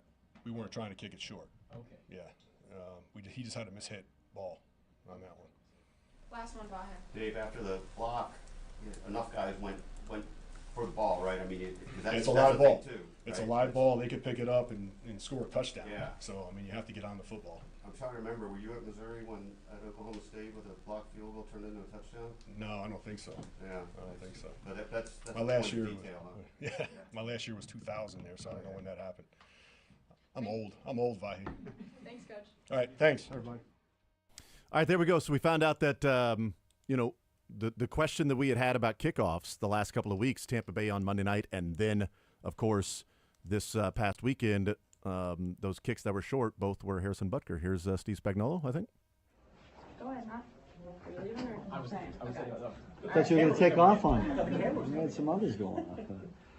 All right, good to be here on a Thursday, getting ready for another game. I don't have much to add, no words of wisdom, so I'll just open it up and let you go.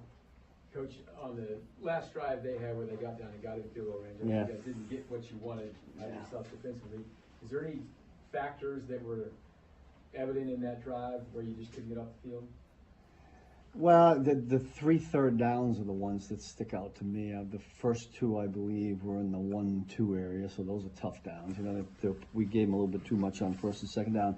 It was a different kind. I can't really call it 2-minute because it wasn't a passing 2-minute. It was, they got the ball at the 40, right? So we're defending 25 yards. They could get to the 40 and kick it, I guess. So you really got to firm up.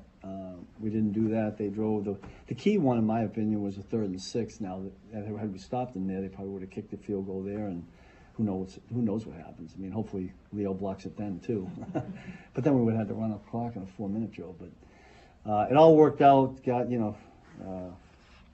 By God's grace, I think.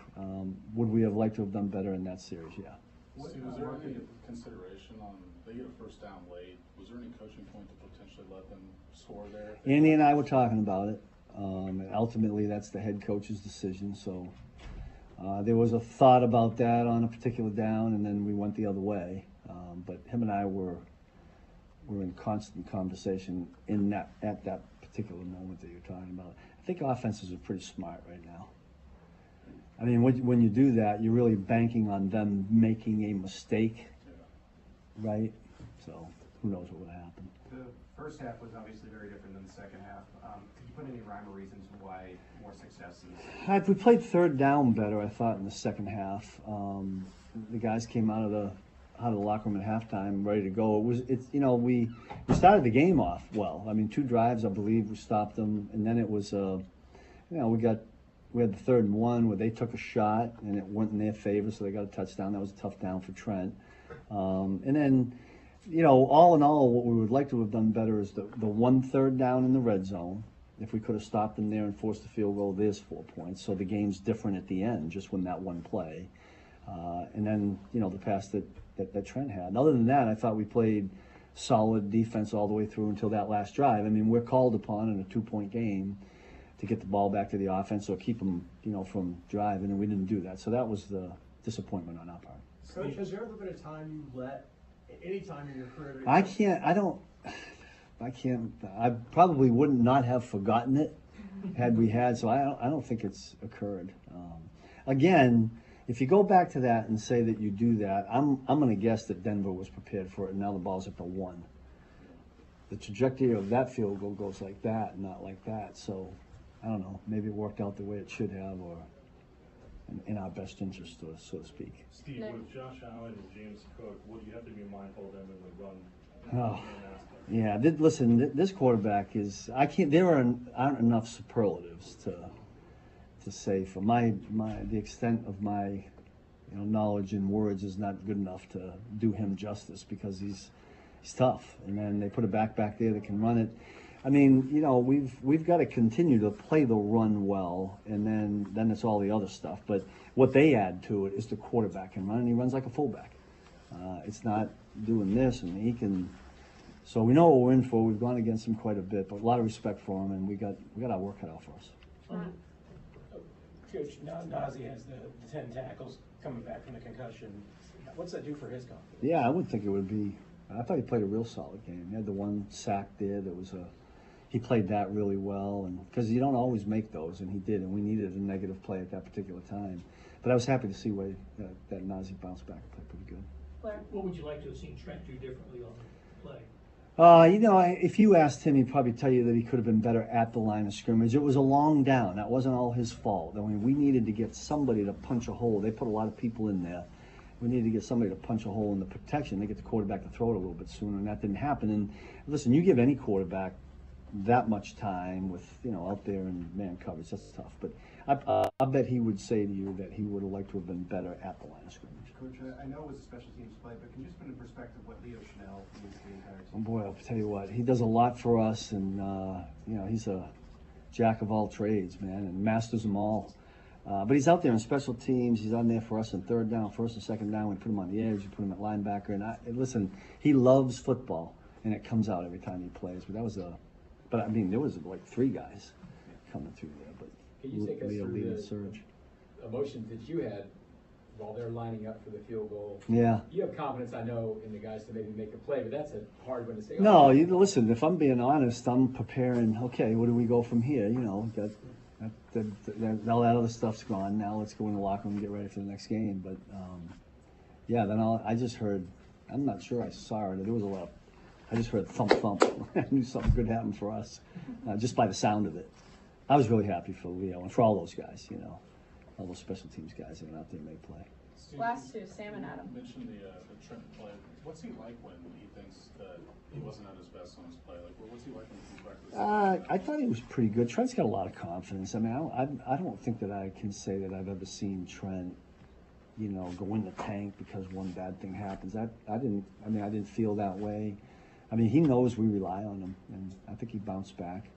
I'd probably tell you he didn't have one of his better games, but I blame myself as much for that as Trent. I told him that. I said, listen, we got aggressive and it made it tough down from him. But again, somebody's got to make the quarterback throw a little bit quicker. Adam?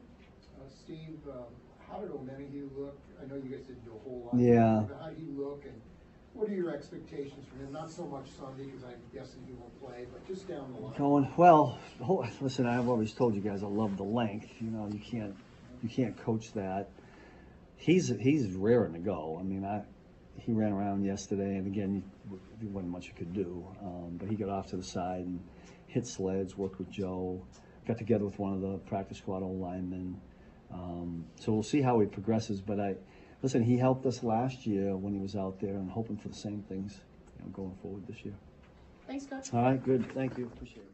All right, there's Steve Spagnuolo. You're listening to Sports Radio 810 WHB Kansas City. We will hear from Matt Nagy. Dave Tobe said that he and Andy Reid did talk about letting the Denver Broncos score, but then said they'll probably slide down at the 1. And now you're talking about a completely different field goal, that trajectory straight up instead of having a little bit more of a line drive aspect to it, even though it's still 35 yards.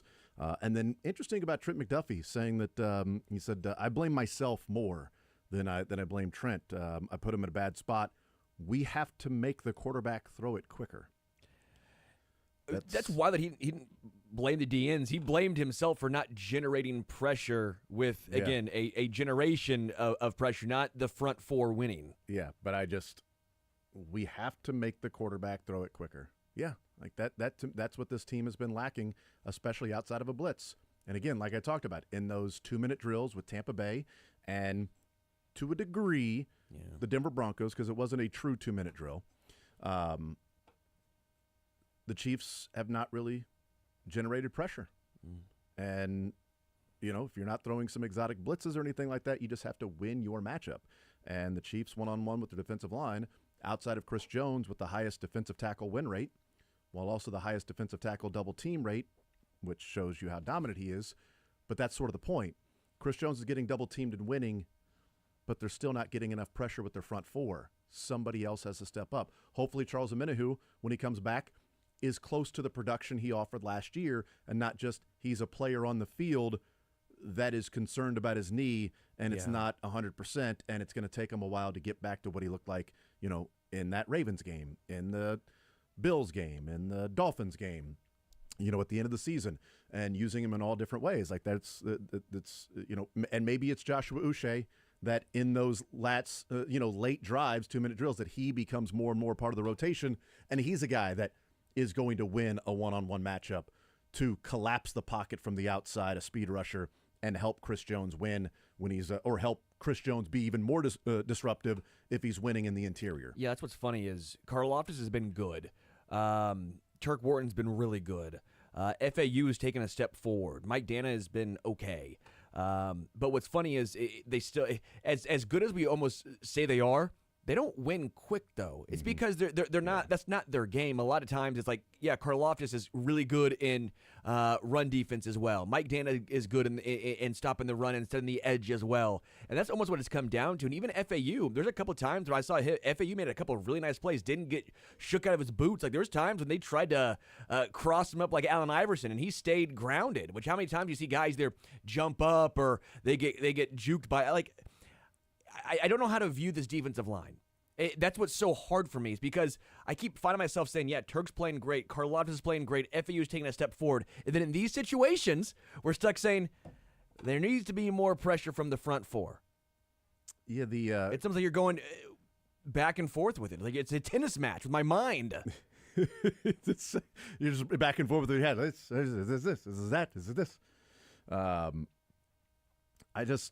trying to think of like the way that I would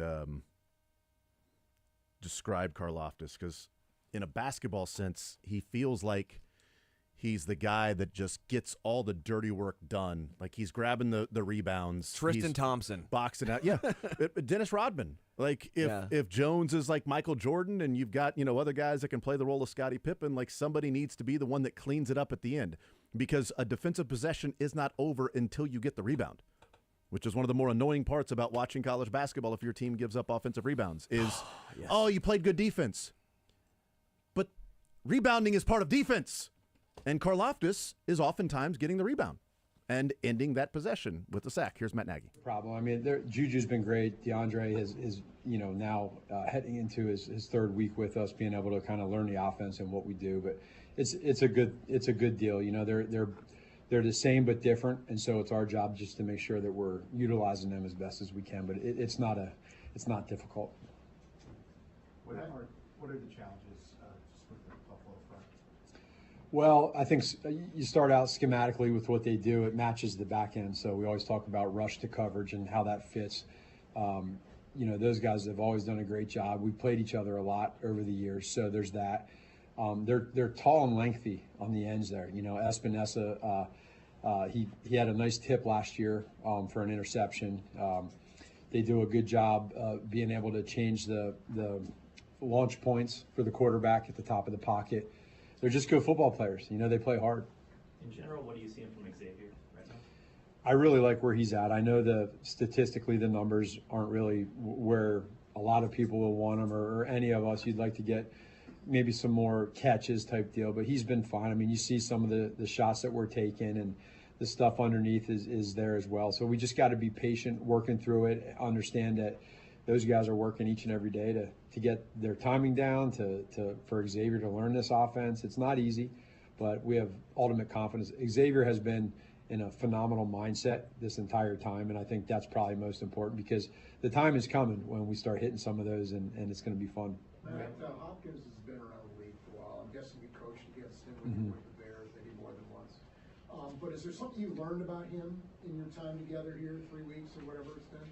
Probably the biggest thing is his willingness to just come into this building and want to almost not start over, but there is a little bit of that with the mental side of it, of what we do, and then how we also kind of tie in what he has done well and merge it together. And then there's the trust factor too. You saw it a few games ago where Pat had to throw down the middle. He made a great catch. The more of those type of throws that we have, the trust level goes up. And then, I think also him communicating to us what he does well, he probably feels more comfortable doing that the longer he's here, and us explaining to him how we do things as well within the scheme, and then you just kind of work those two together. This might be the same thing, Matt, but is that where you see he's made an immediate impact but room for growth? Where are the places you see that in that dynamic with Patrick? Yeah, it's just there might be a specific route that he runs really well, and sometimes we may think he's covered, and he's not as covered as you may think just because of his catch radius, and so that's a good thing. We talked about it the first time we had we got together and talked about DeAndre coming to this team. One of the things with him is he doesn't drop many footballs, and so when you're a quarterback and you throw it to somebody and they catch a lot of the footballs you throw to, there's a trust level that really goes up. Taking the routes, taking the scheme, finding out what he does well. I think it just keeps growing more and more. Matt, obviously the left tackle situation wasn't exactly the way you wanted it over those middle quarters. What do you guys do on the fly and sort of adjust if the protection isn't where you want it to be? And I know Denver's got a pretty good front already. That was part of the game plan. Sure, they have a great front. They're not easy to block, so you want to always be able to help, whether it's a tight end or running back. Whether it's the quick game and getting the football out so that they can't get to you. So there's several avenues that we take within the game when you see that. And then there's the mental side too, of making sure that those guys, whoever is out there, we make sure that we're critical, but at the same time motivating too. How important is that, like during this week with someone like Kingsley, the mental side of a young player?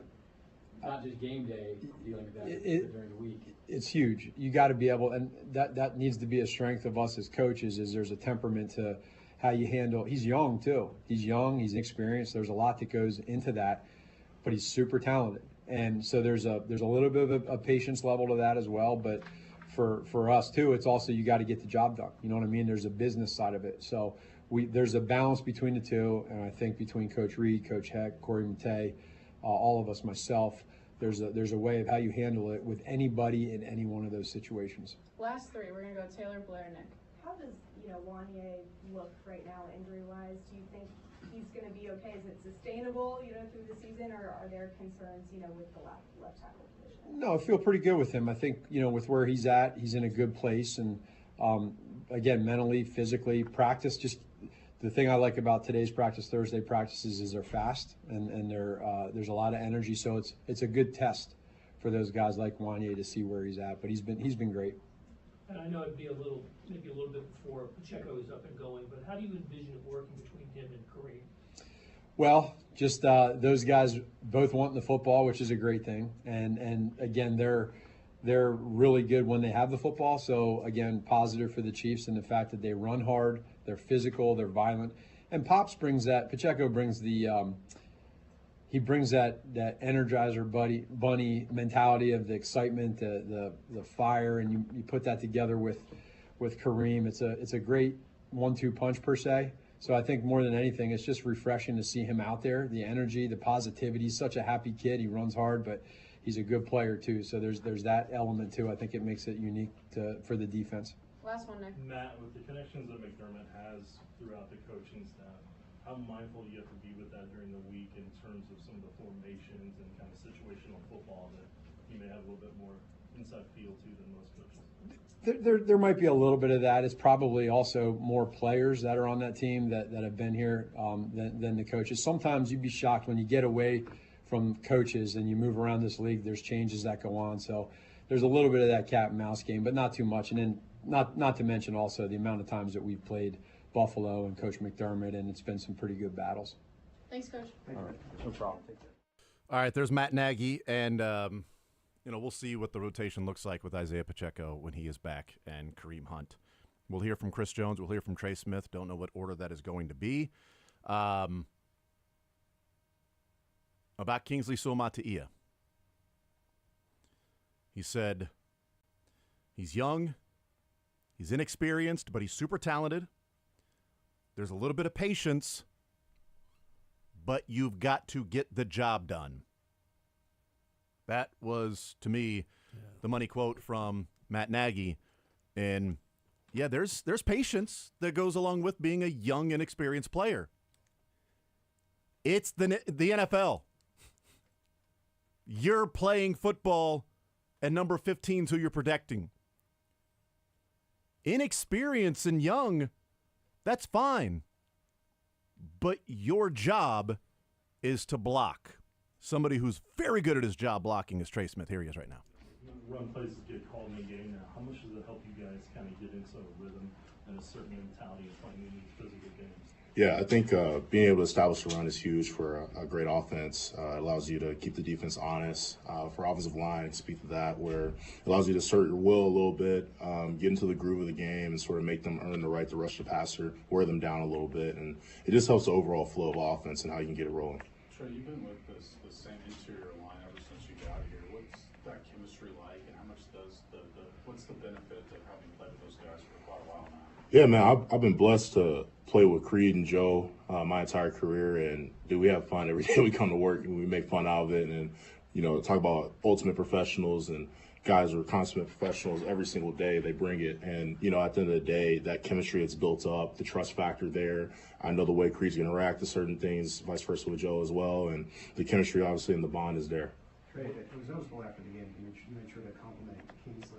What a player doesn't have, especially a younger player, doesn't have the day he wants as a veteran. How important is it to you to make sure you keep his confidence up? Yeah, I think this league is driven off confidence, a little bit underrated in a way. You got to have the confidence to complete your job and the confidence to go out there every single day and think you're the baddest dude on the field regardless of what happens. And Kingsley's doing a great job. We'll be absolutely fine. And, just keep breathing life into a young player. I know when I was young, I had a good group of core veteran guys. If I had a poor game or things weren't going my way in a practice, I had a good support system to just keep your brothers up and keep going. But like I said, confidence is a big tenet of the game of football. Does it happen during the game as well, in the huddle? I mean, does that game day stuff happening as well, not just here in the meetings or whatever, practice? When I Kingsley, trying to make sure he's mentally right there, because if he's a little mentally off, you're in trouble in a game, right, for just even one play. Yeah, we all try to keep our confidence up at the end of the day.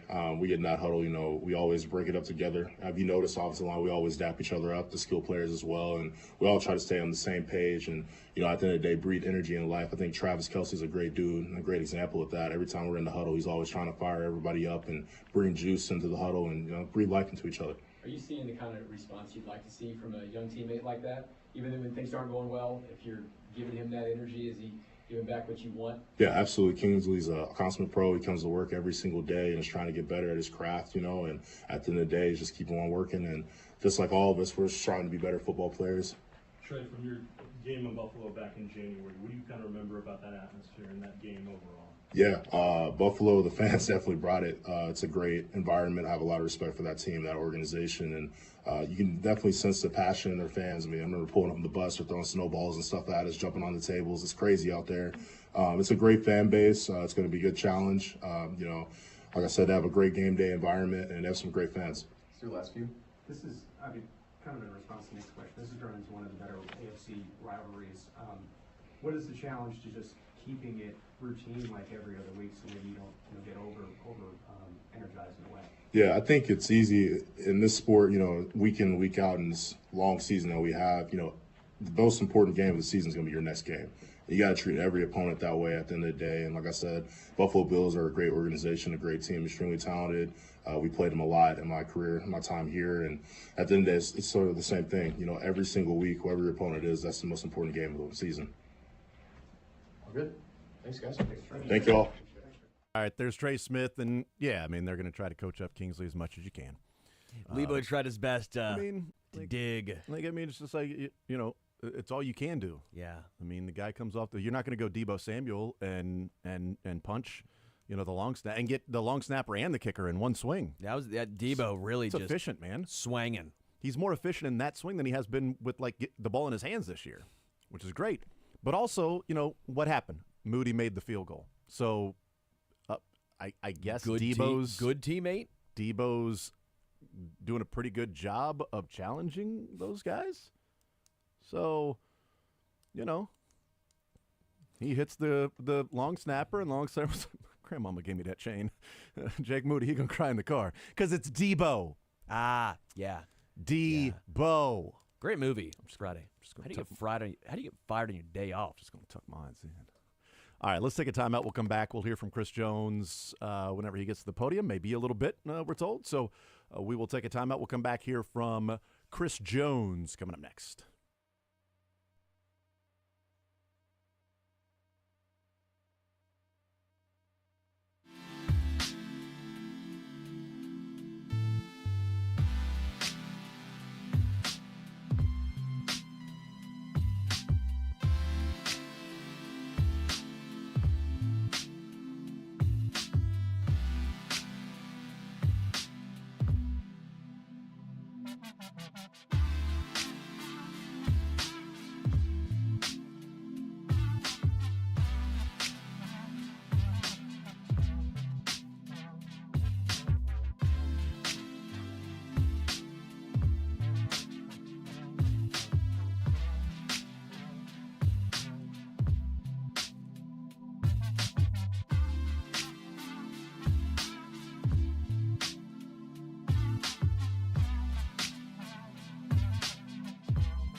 1 o'clock, little sports or leisure.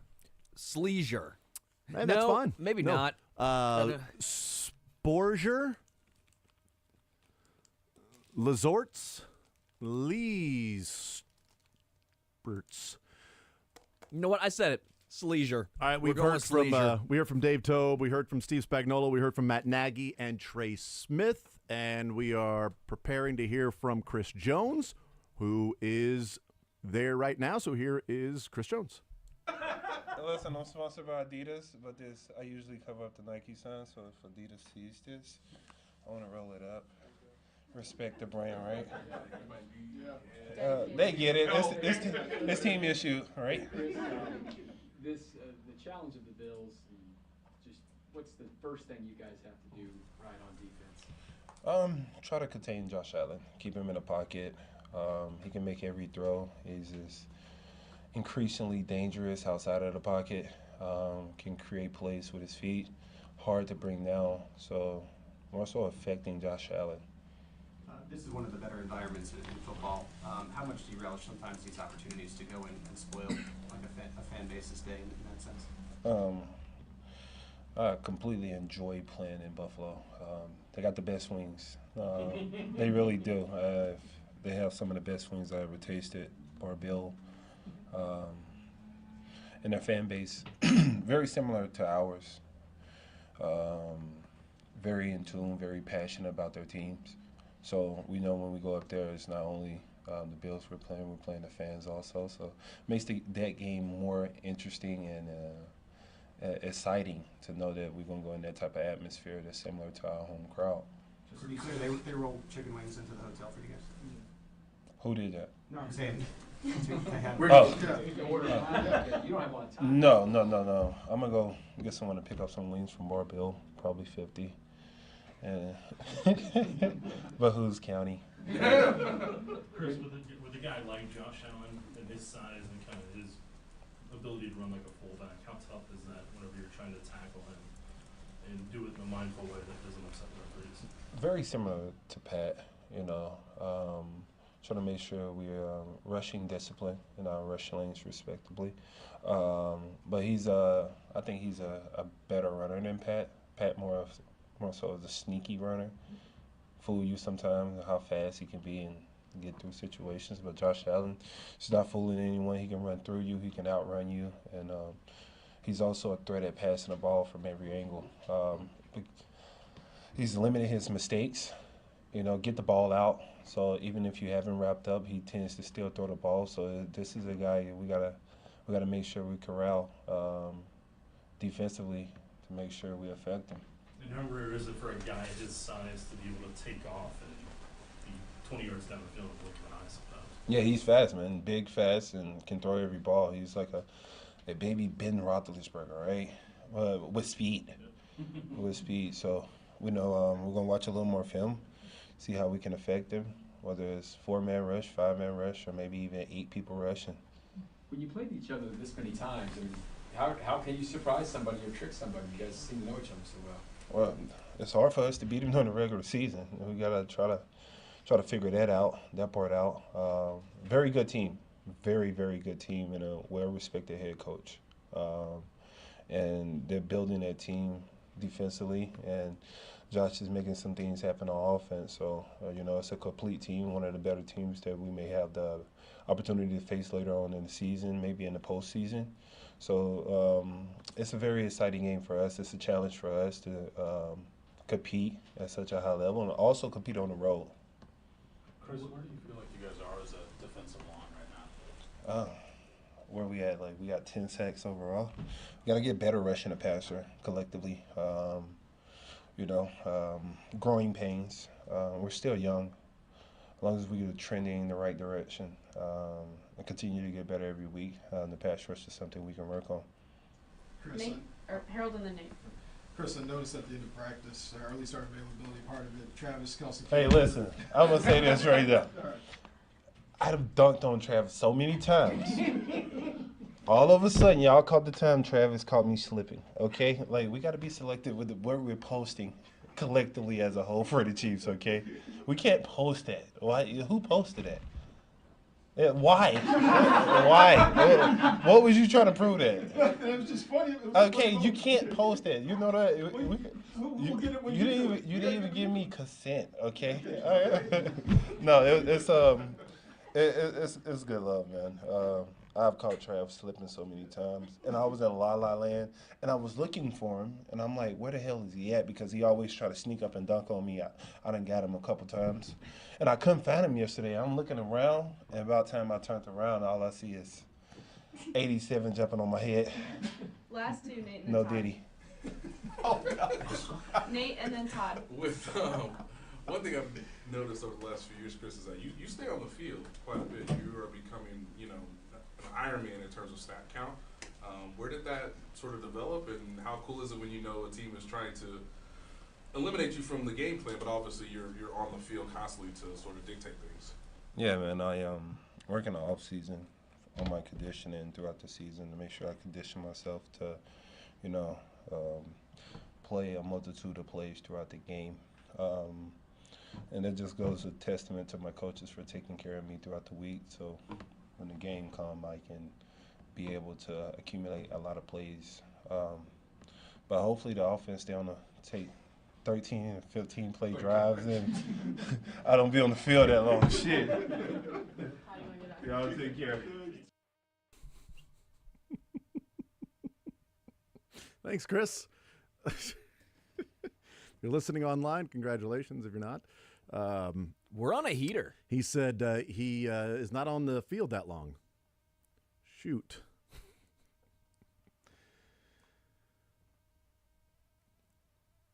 Chris Jones looking forward to playing the Bills. They got to figure out how to win in the regular season. They haven't beat this team in the regular season in a while. 2020, they knocked them off in the regular season. But they've taken care of them when it counts in the postseason. They are 3-0. Also, Harold Kuntz posting the video of Travis Kelce dunking on Chris Jones. Now, if you haven't seen the video, it's not basketball dunking. They're in practice and warm-ups, and Chris Jones is just standing there, and Travis Kelce sneaks around, runs up, and then acts like he's dunking a basketball, lands on Chris Jones, pulls Chris Jones down. Chris Jones hits the floor or the grass, and Travis Kelce starts dancing over him. I was terrified. I don't like that. It makes me nervous. Don't get hurt. Don't get injured. I doubt they're going to get hurt doing something like that. But apparently Chris Jones often gets Travis Kelce and dunks on him. It's just that video was posted. And he was not happy with Harold. So who posted that? Harold's like me. He's like, why? Why did you do that? What are you trying to accomplish? You know what? You're showing how fun the teammates, how much fun thought they're it was having. fun. I thought it was great. It was great. Besides the fact that just don't get injured. And they didn't, so we're good. It's fine. We're good. I don't think Chris Jones got really dunked. He just fell and went backwards. He was like that. He was like Alex Forsythe. He was actually doing an impression of that was the Alex Forsythe impression. Yes, it was Chanel dunking on Alex Forsythe because Chris Jones got touched and then immediately fell backwards. He didn't die a slow death getting dunked on. He just fell right back. Quick death, some say. That's what Forsythe, and that was a quick death of their win, too. Chris Jones talking about Josh Allen as a runner. Makes every throw. He's a better runner than Pat. I agree. And he said Pat is sneaky, but Josh will run through you, run around you. He's big and fast. He makes all the throws, so they got to figure out how to contain him, whether that's rushing 4 or 5 or 8. Which normally I think people would take as a joke unless you realize it's Steve Spagnuolo, and that's not a joke. They actually might send 8 at some. And it's engage 8. When you used to play Madden, just engage 8, just try to confuse your opponents. Did they have that back in 04? Because that's the last time I played Madden. So yeah. Didn't they have that back in 04, Dylan? I think that's when sure. Yeah, remember it. Dylan's shaking his dome right there. Really He remember agrees. it. He said Patrick is sneaky. I think sneaky's sneaky athletic because he's fast enough, as he says. I think he's opportunistic. He's sneaky in being able to get away from guys, but opportunistic in when he runs and gets out there. Where Josh Allen is that's a huge part of his game. You go into the game, and he's probably going to end up with 220 and 50. 220 passing and 50 rushing. Well, and let's be real, Mahomes' body is brought to you by Coors Light. So it's you're a little more surprised when you see the wheels on a guy like that than you are when you see Lamar or Josh Allen, who's in very good shape. It's like dad strength. It's just strong enough to do whatever you need to do right then. That jelly jar needs to be opened. You're just strong enough to get it done. This thing needs to be lifted just strong enough to get it done. You know, it's the dad strength and the dad body. He's just fast enough to get it done. We'll take a timeout. We'll come back, continue rolling, more Zone, and then 1 o'clock we got some sports or leisure presented by Johnny's Tavern. More Zone next.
coming your way. News out of Minnesota. And hopefully this is just a minor thing that won't be reoccurring there. J.J. McCarthy had another procedure done on his surgically repaired knee because during rehab some things were happening, and so they went back in to clean some things up on his knee.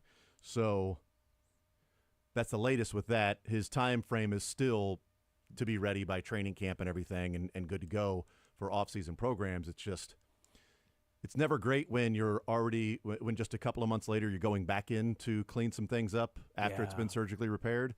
So hopefully it's not the early indications of something that could be an issue for him in his career. Hopefully it's the Cole Reagan situation where it's like you just didn't get it right the first time. Right, you got to go back in, you get it done. And you're good. And you're good. It's like, well, he had 2 different procedures on the knee. Well, he had one. Yeah.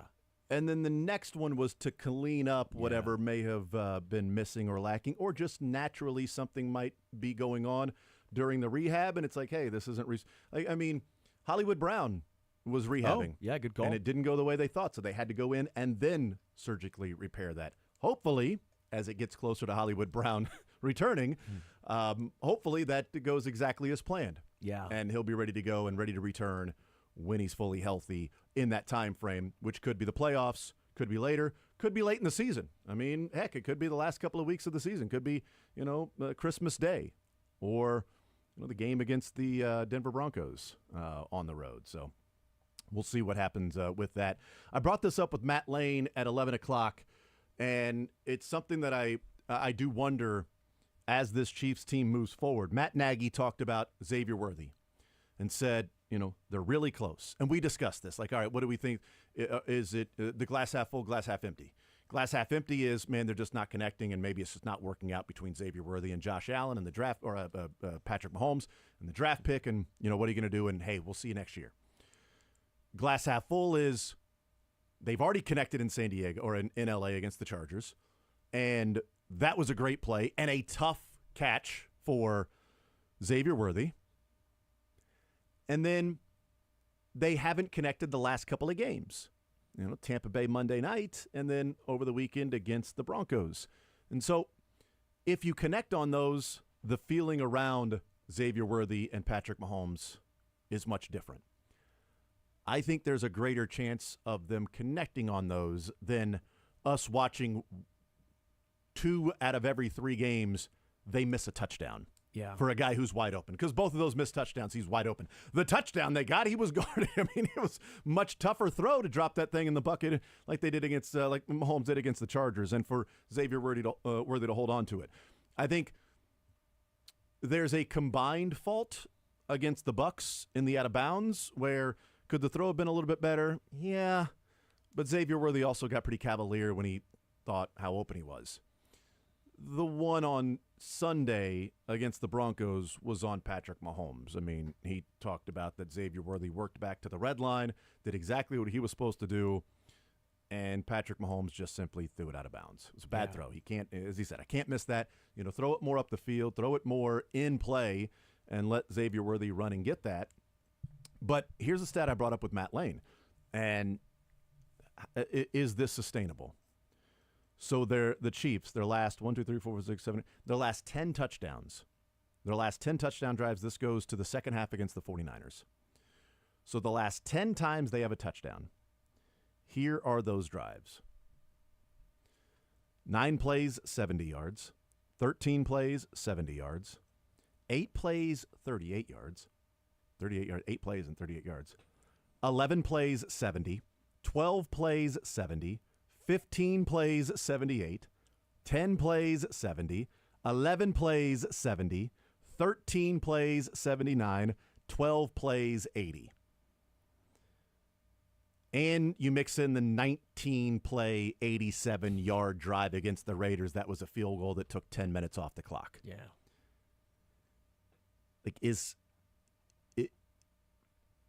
that sustainable for this team that's how they're scoring touchdowns? Like the last 10 times they've scored a touchdown, they've had double-digit play drives except for 2, and one of those 2 was 38 yards, and it still took them 8 plays to go 38 yards. Like, it doesn't seem like they've been otherworldly on third down, so those long play drives are resulting in touchdowns. I was kind of going to say because they are so good on third down. And it's not like they're picking up 3rd and 12s perpetually. It's a lot of 3rd and 4s, 3rd and 3s, 3rd and 5s, 3rd and manageable. So I kind of want to say, they've done it all year. We look back at the EPA and all those numbers on third down in the past. The Chiefs have traditionally been one of the best, if not the best team on 3rd and 4th down since Mahomes got to Kansas City. So I do think it's sustainable. Is it as maybe enjoyable to watch at times? No. But do you want to win ugly or lose pretty? The Chiefs are winning ugly, and I think you're going to take that. They're winning by grinding other teams down versus the explosive plays and the up and down. And you would like to see more. You would. Yeah. I'm not disagreeing, but if you're going to ask me right now, is this sustainable? I think the answer, at least that I have for you, is yes. Yeah, I do too. I think what is the next level is if you have these drives and third down conversions and you mix in a 4-play, 65-yard drive because there's a 45-yard reception. Yeah. And a 20-yard catch and a 5-yard touchdown run or pass. And it's like, okay, there you go. This guy, look at that. 4 plays, 65 yards. That was nice. It didn't take 4 third down conversions for you to score a touchdown on that drive. How far away we are from when it used to be the Chiefs are scoring too quick and it's making their defense tired. Remember that? Remember that whole conversation? The Chiefs are scoring too quickly, and their defense keeps having to go back out there. So stupid. I know, but think of that. How far removed we are now from the Chiefs need to almost slow it down. They're scoring too quick. Thank God we're removed from that thought process in general. Agreed. Like, wow, you scored too quickly. What? Hold on. You were too good. Yeah. You're too effective. Let's hear a couple of quick clips. Let's hear the Alex Van Pelt one because I thought this was interesting. If you have that one real quick. Sorry. If you don't, then we can play the Brett Veach one. He shook his head. So I didn't see which way. It was a diagonal shake, though. It was a diagonal shake. It was like the gladiator. The thumb is just at neutral. It's just like, a neutral. He doesn't know. Do we kill the clip or do we play the clip? He gets to survive one more day. That's right. Brett Veach on the Pat McAfee show. And the clip from Alex Van Pelt is as the offensive coordinator of the New England Patriots. And Drake May, a couple of weeks ago in overtime, the Patriots drive down the field. They get the win, or they get the tie game, goes into overtime. Titans kick the field goal. Patriots get the ball. They're driving. And on second down, Drake May throws an awful interception for some reason. Here's Alex Van Pelt. The question's in there something about, is this a learning experience for him with that interception a couple of weeks ago? And here's the great answer from the offensive coordinator for the Patriots. Is it fair to chalk some of that up to this rookie mistakes? Absolutely. Yeah, he's still growing. He's still a pup, so that'll be one that I'm sure it'll haunt him for the rest of the year, and he'll learn from moving forward. That thing we always say, if nobody's open, there's one guy that's always open, and that's the tuba player in row 4. So I like to see him put that ball right in the tuba. The tuba player is always open. So if you don't have anybody to throw it to, the tuba player in row 4. Put that thing right in the tuba. Nobody was open. Don't throw it in play. All right, it can be Which, intercepted. in fairness, if you saw the throw he made to send it into overtime, right? Yeah, that was one of those where it was magical, and so I get it. So do or die. You're feeling high, but also it's a situation where that you had to throw because it's do or die. Throw it in the tuba next time. Do we have the clip for? All right, here's Brett Veach with Pat McAfee show talking about the acquisition of DeAndre Hopkins and the interest the Chiefs have had for quite some time for DeAndre. You making moves at the trade deadline to bring in a living legend for a fifth round pick. Come to get on. DeAndre Hopkins. Now, if you make it to the Super Bowl or play in the Super Bowl and DeAndre Hopkins plays at least 60% of the snaps, that'll move to a fourth rounder, but it'll probably be 31 or 32, obviously, which is basically early fifth round. First of all, did everybody know that D-Hop was available for a fifth rounder, like the Indianapolis Colts? And why did you know that he would be a great fit to your team? Well, I think, it's funny, Pat, if you would have asked me back in August if we'd be sitting here at 9-0 and we'd be coming off a hard-fought victory versus a division opponent in the Broncos, and we would be led by Kareem Hunt and DeAndre Hopkins, I would have said you're crazy. But that's just the way the league works. And, DeAndre was a guy that I think a few years ago when he left Arizona, we tried to get him then, and obviously, we kind of got outbid there by Tennessee, but always a guy that from afar we've admired. And then, we had to come some obvious hurdles at the start of the season. Losing Rashee Rice there was a big blow for us. Fortunately, we had already signed Juju, who kind of played a similar role, and then Juju went down with a hamstring. So, credit to our personnel staff here. They picked up the phones and things got pretty serious pretty quick. And thankfully we're able to figure out something with Tennessee. But again, just a guy that obviously we've, tried to get for a few years here. And because of the injuries and because of the way that the season played out, we were able to get something done. So we were very fortunate and very lucky. He's fun to watch. And, as people that are in the world of sports media now, there's obviously data and analytics and stats and everything at our disposal. Shout out to Hembo. D-Hop, what he's been great at is third down in red zone throughout his entire career. And it's like what seemingly was missing for you guys whenever you have some of the injuries is third down in red zone. So it's like, obviously the Chiefs make the perfect move and it ends up working out perfectly. And that's our expectations of you now. That's funny. Exactly. You know what? Those are the expectations of Brett Veach moving forward, that you can't miss on a draft now. You better have great drafts every year. All right? So Worthy and Kingsley better be freaking good and studs because, you found those guys before, so you can't miss anymore. By the way, to hear him talk there, we knew there was interest with the Chiefs and DeAndre Hopkins. Not this summer, but last summer when they were trying to get something done with Chris Jones and figure out his contract so they can clear up cap space. He said, we got outbid by the Titans. Yeah. But then describing the timing of it. Imagine if Juju did not hurt his hamstring. It kind of sounds like without Juju's hamstring injury, DeAndre Hopkins is not a Chief. Probably not. And even Kareem Hunt without Pacheco getting, well, clearly, but still, But if DeAndre Hopkins hamstring injury, that he missed a little bit of practice and returns and doesn't re-injure it that week, is DeAndre Hopkins on a different team? Like, is DeAndre Hopkins a Raven instead of Deontay Johnson? You know what I mean? Like, is DeAndre Hopkins a Bill? Like, where is he a Steeler? Like, where's DeAndre Hopkins if Juju Smith-Schuster does not hurt us? This Chiefs team is so lucky. I mean, the luck that goes along with it. It feels a little bit like 2019 when they lost the week that Suggs went on the waivers, and so they got priority over, I can't remember whichever team. Yeah. And they claimed Terrell Suggs. Ravens, I think. 4D chess. And they claimed Terrell Suggs that week because of a loss, and it was like, oh, they had the tiebreaker or whatever in the loss, and so they got to claim Terrell Suggs on the waivers. And this Juju Smith-Schuster's hamstring injury gets hurt 2 weeks before the trade deadline, not a week after. That's fortunate, all right? And smart by Juju. That's a team player. Or even a week before. Yeah, team player Juju Smith-Schuster. More zone next.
sports or leisure. We'll tell you what the categories are, and I mean, if you don't know how to play, we'll explain it. So we got that coming up in the next hour. We heard from Dave Tobe, Steve Spagnuolo, Matt Nagy, Trey Smith, Chris Jones. I'm getting ready for the Buffalo Bills, man. The next chapter, an installment of this fantastic matchup, rivalry. We'll see what happens this weekend. I think the Chiefs are going to win, but we'll do predictions and everything tomorrow. But sports or leisure, 913-381-0810 next.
913-810-810. You get on hold. We go to you eventually. And then you get a sports question. You get a leisure question. You get them both right. You win $25 to Johnny's Tavern. If you get one of them wrong, unfortunately, you do lose. Oh, no. Yep, that's right. But it's a community game. So that question is out there available for someone to call in and request if they know the answer to it. If maybe you had like a couple of names in mind and you chose poorly, and there's one name left and somebody else calls in and gets that question right, well, you helped them. Oh, so you're still a winner, kind of. That's exactly right. You're a winner in your heart. You know, you can't hold it. It's nothing that's tangible. You can't, You helped someone else get money to Johnny's Tavern. For that, they should buy you a beer. Well, yeah, if they knew who you were, if you guys were friends or you ran into each other. Maybe your boys or friends Who or knows? acquaintances. Or Maybe there's a coincidence. It's like, man, I missed this question, and I was going to get $25 to hear, but I missed this question. The guy was right next to you. He was like, whoa, hold on. I got a $25 gift card because I answered that question. Well, how about that? Let me go ahead and get you a beer, sir. The Zone, all about friendship. That's exactly right. It's a community. It's a community event. 913-3810810. We'll tell you what the categories are here in just a second. But wanted to play this clip real quick. And it's Brett Veach was on the Pat McAfee show. And they ask him a number of different things in trying to glean as much and hear as much as I could in different commercial breaks. But asking him about Steve Spagnuolo remaining, Patrick Mahomes and Travis Kelce's relationship, some of the things that we've heard a lot, right? We played the clip in the previous segment about Brett Veach and DeAndre Hopkins and that connection, and they were interested in bringing him in after Arizona. The Titans outbid them. Juju Smith-Schuster hurt his hamstring. Therefore, they got on the phone and got something done because of the hamstring injury. If Juju doesn't hurt his hamstring, DeAndre Hopkins may not be a Chief. But this clip is continuing that conversation with Pat McAfee's show and Brett Veach in talking about acquiring these players and the balance of aggressiveness and also not mortgaging the future, but figuring out how to get things done to help this team this year. It's one of those things that I don't think from a culture standpoint we're concerned because we have Coach Reed and the bar set super high. And I think there's an expectation, just like when Bill Belichick had players back in the day with New England. I mean, they've always found ways to make it work. And I think by and large, we'd be able to do that too here because of the culture here and because of the players we have here. I think the more difficult thing is just, the assets required, to get these players. Or the assets needed to acquire these players is a difficult part for us just because, you have one eye on the future and, one eye on the current season. But, I mean, we try to be aggressive. And I would say this year, obviously knowing what's at stake, we've tried to kick that into gear. And, we were able to add Hopkins, we were able to add Uche. And, we had conversations with New Orleans about Lattimore. And, Washington stepped up to the plate, and a 3 and a 4, that's a lot, especially for a team that, in the Chiefs that are going to need those picks next year. But, we were certainly in those conversations too. So we're going to be as aggressive as we can, but also, try to be as responsible as we can. As you broke that all down, sounds so easy, man. Figure it out. Yeah. Come on. Figure it out. They were in on the conversations with Lattimore. I mean, they were one of the teams that people talked about that the Saints are trading Lattimore. It's getting into negotiation time. Chiefs, Commanders, Ravens, different teams that were talked about that were interested in Marshawn Lattimore, and Brett Veach saying that we were in on those conversations. The Commanders stepped up to the plate and gave up a 3rd and 4th rounder and said the Chiefs are going to need those picks in the future. So, essentially they got outbid by the Commanders. But interesting when he says the Commanders stepped up, it almost sounds like the Chiefs were getting close to a deal with New Orleans. Yeah. And then they would go back and forth, and they went to the Commanders, and the Commanders said, bleep it, we'll give you a 3rd and a 4th. And they went back to the Chiefs, and they were like, we can't do that. Yeah. We can't do that. So the Commanders stepped up and came over the top of what our raise was. We called. They raised. We raised. They raised again. We were out. We folded our cards and said, we need this 3rd and 4th rounder. We moving call your forward. bluff. We call your bluff. And they traded him to the Commanders, but they were in on Marshawn Lattimore too. Yeah. But interesting, he said one eye on the future and one eye in the current season, but with what's at stake, we kicked that into gear. Yeah. 3-peat. Yeah. And that's one of the things I asked Adam Teicher is how aggressive would the Chiefs be if this wasn't going for a three-peat? Would they have traded for Uche? Would they have traded for Hopkins? Would they be in the conversations for Marshawn Lattimore? I don't know. I mean, they added guys like McCole Hardman was a small trade. Terrell Suggs was waivers. Wisniewski waivers, right? Or off the street. Pennell off the street. Like they added different guys at different times, but a Hopkins, a pass rusher like Uche, a Pro Bowl cornerback in Marshawn Lattimore, like that's a different level of going out and improving your team. All right, 913-381-0810. I definitely wanted to play that one because some interesting stuff, some newsworthy stuff with Brett Veach. 913-381-0810. Let's play some sports or leisure presented by Johnny's Tavern. And hopefully the Johnny's Tavern percentage off the specialty pizza, extra large specialty pizza, dine in only at Johnny's Tavern the day after a Chiefs game is like 30 or 40% off this week, and that'd be great. You get the percentage off of however many points the Chiefs score. Let's hope it's like 45% off. That'd be great. But Johnny's Tavern, you can take this $25 gift card that you may win here in Sports or Leisure and go enjoy that on a Monday after the Chiefs play a game. Here are the categories today for the sports side. We have General NFL, and we have a category called Gone in 13 Seconds. Ooh. These are questions specifically about the Chiefs and Bills game, divisional round matchup in 2021. Specifically the 13-second game. So Gone in 13 Seconds and General NFL. What about on the leisure side, Sterling? We have 3 categories. We are bringing back crowd favorite Potpourri, Potpourri. otherwise known as Potpourri. Potpourri. We have one-hit wonders still, and we're getting into some tough one-hit wonders there, I will say. And then we have riddles. Yeah, I love riddles. Riddles are fun, and Dylan loves riddles because he's very good at answering them in my ear very quickly. The answer to the riddle of Lou Anarumo and Vance Joseph is still being figured out at One Arrowhead Drive. It's both. That's a tough riddle to crack. One day they'll get it. One day they will figure it out, and they're going to put like a 40 burger on Well, one they of those keep teams. winning, so it's okay. That's exactly right. Except for one of the games last year against the Broncos. But that's fine. I mean, who's really counting? I mean, they're 4-1 in those 5 games when they have gone 30% on third down conversions. All right, I'm ready to go. Sterling, you ready to play? I am ready. Dylan? A winner. Oh, look at you. You're a winner. I've always thought about that with you, Dylan. I've always considered you a winner. So that's cool that you finally view yourself that way, too. 913-381-0810 is the phone number. Let's go to the phone lines. 913-381-0810. We bring in Charles leading us off here for a little sports or leisure. Charles, what side would you like to start with, sir? Let's do Potpourri. All right, Potpourri. We'll do this one. What was the first state in the United States? The first what? The first state. What was the first state? Delaware. It was Delaware, Nice baby. job. That's their whole thing. Yeah. The whole thing is we're the first state, and then the rest of the United States says, okay, we learned from the first. Yeah. That's going to be the worst one. And they didn't have to take a U-turn on their way there. So, Charles, you taking a direct route to wherever your destination is? To Delaware. Pretty much. Okay, good. On to the sports side, NFL, and then Gone in 13 seconds. General NFL. General NFL for you. Okay, very good. Jalen Hurts surpassed 75 passing and 50 rushing touchdowns for his career this past weekend. He's the third player ever to have at least 75 passing touchdowns and 50 rushing touchdowns in their career.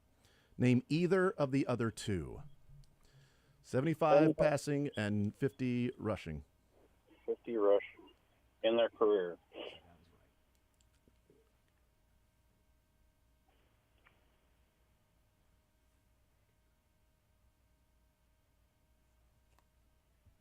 Who's that, Sterling? You want to say it louder? It's not him either. It's not him? Okay. Well, I like that Sterling is guessing, and so I'm like trying to listen to what he's saying while Charles is driving. I thought for sure it it's was not that either guy. of those. That is neither of those players are correct. So, Charles, if you happen to hear Sterling's guesses, he was 0 for 2.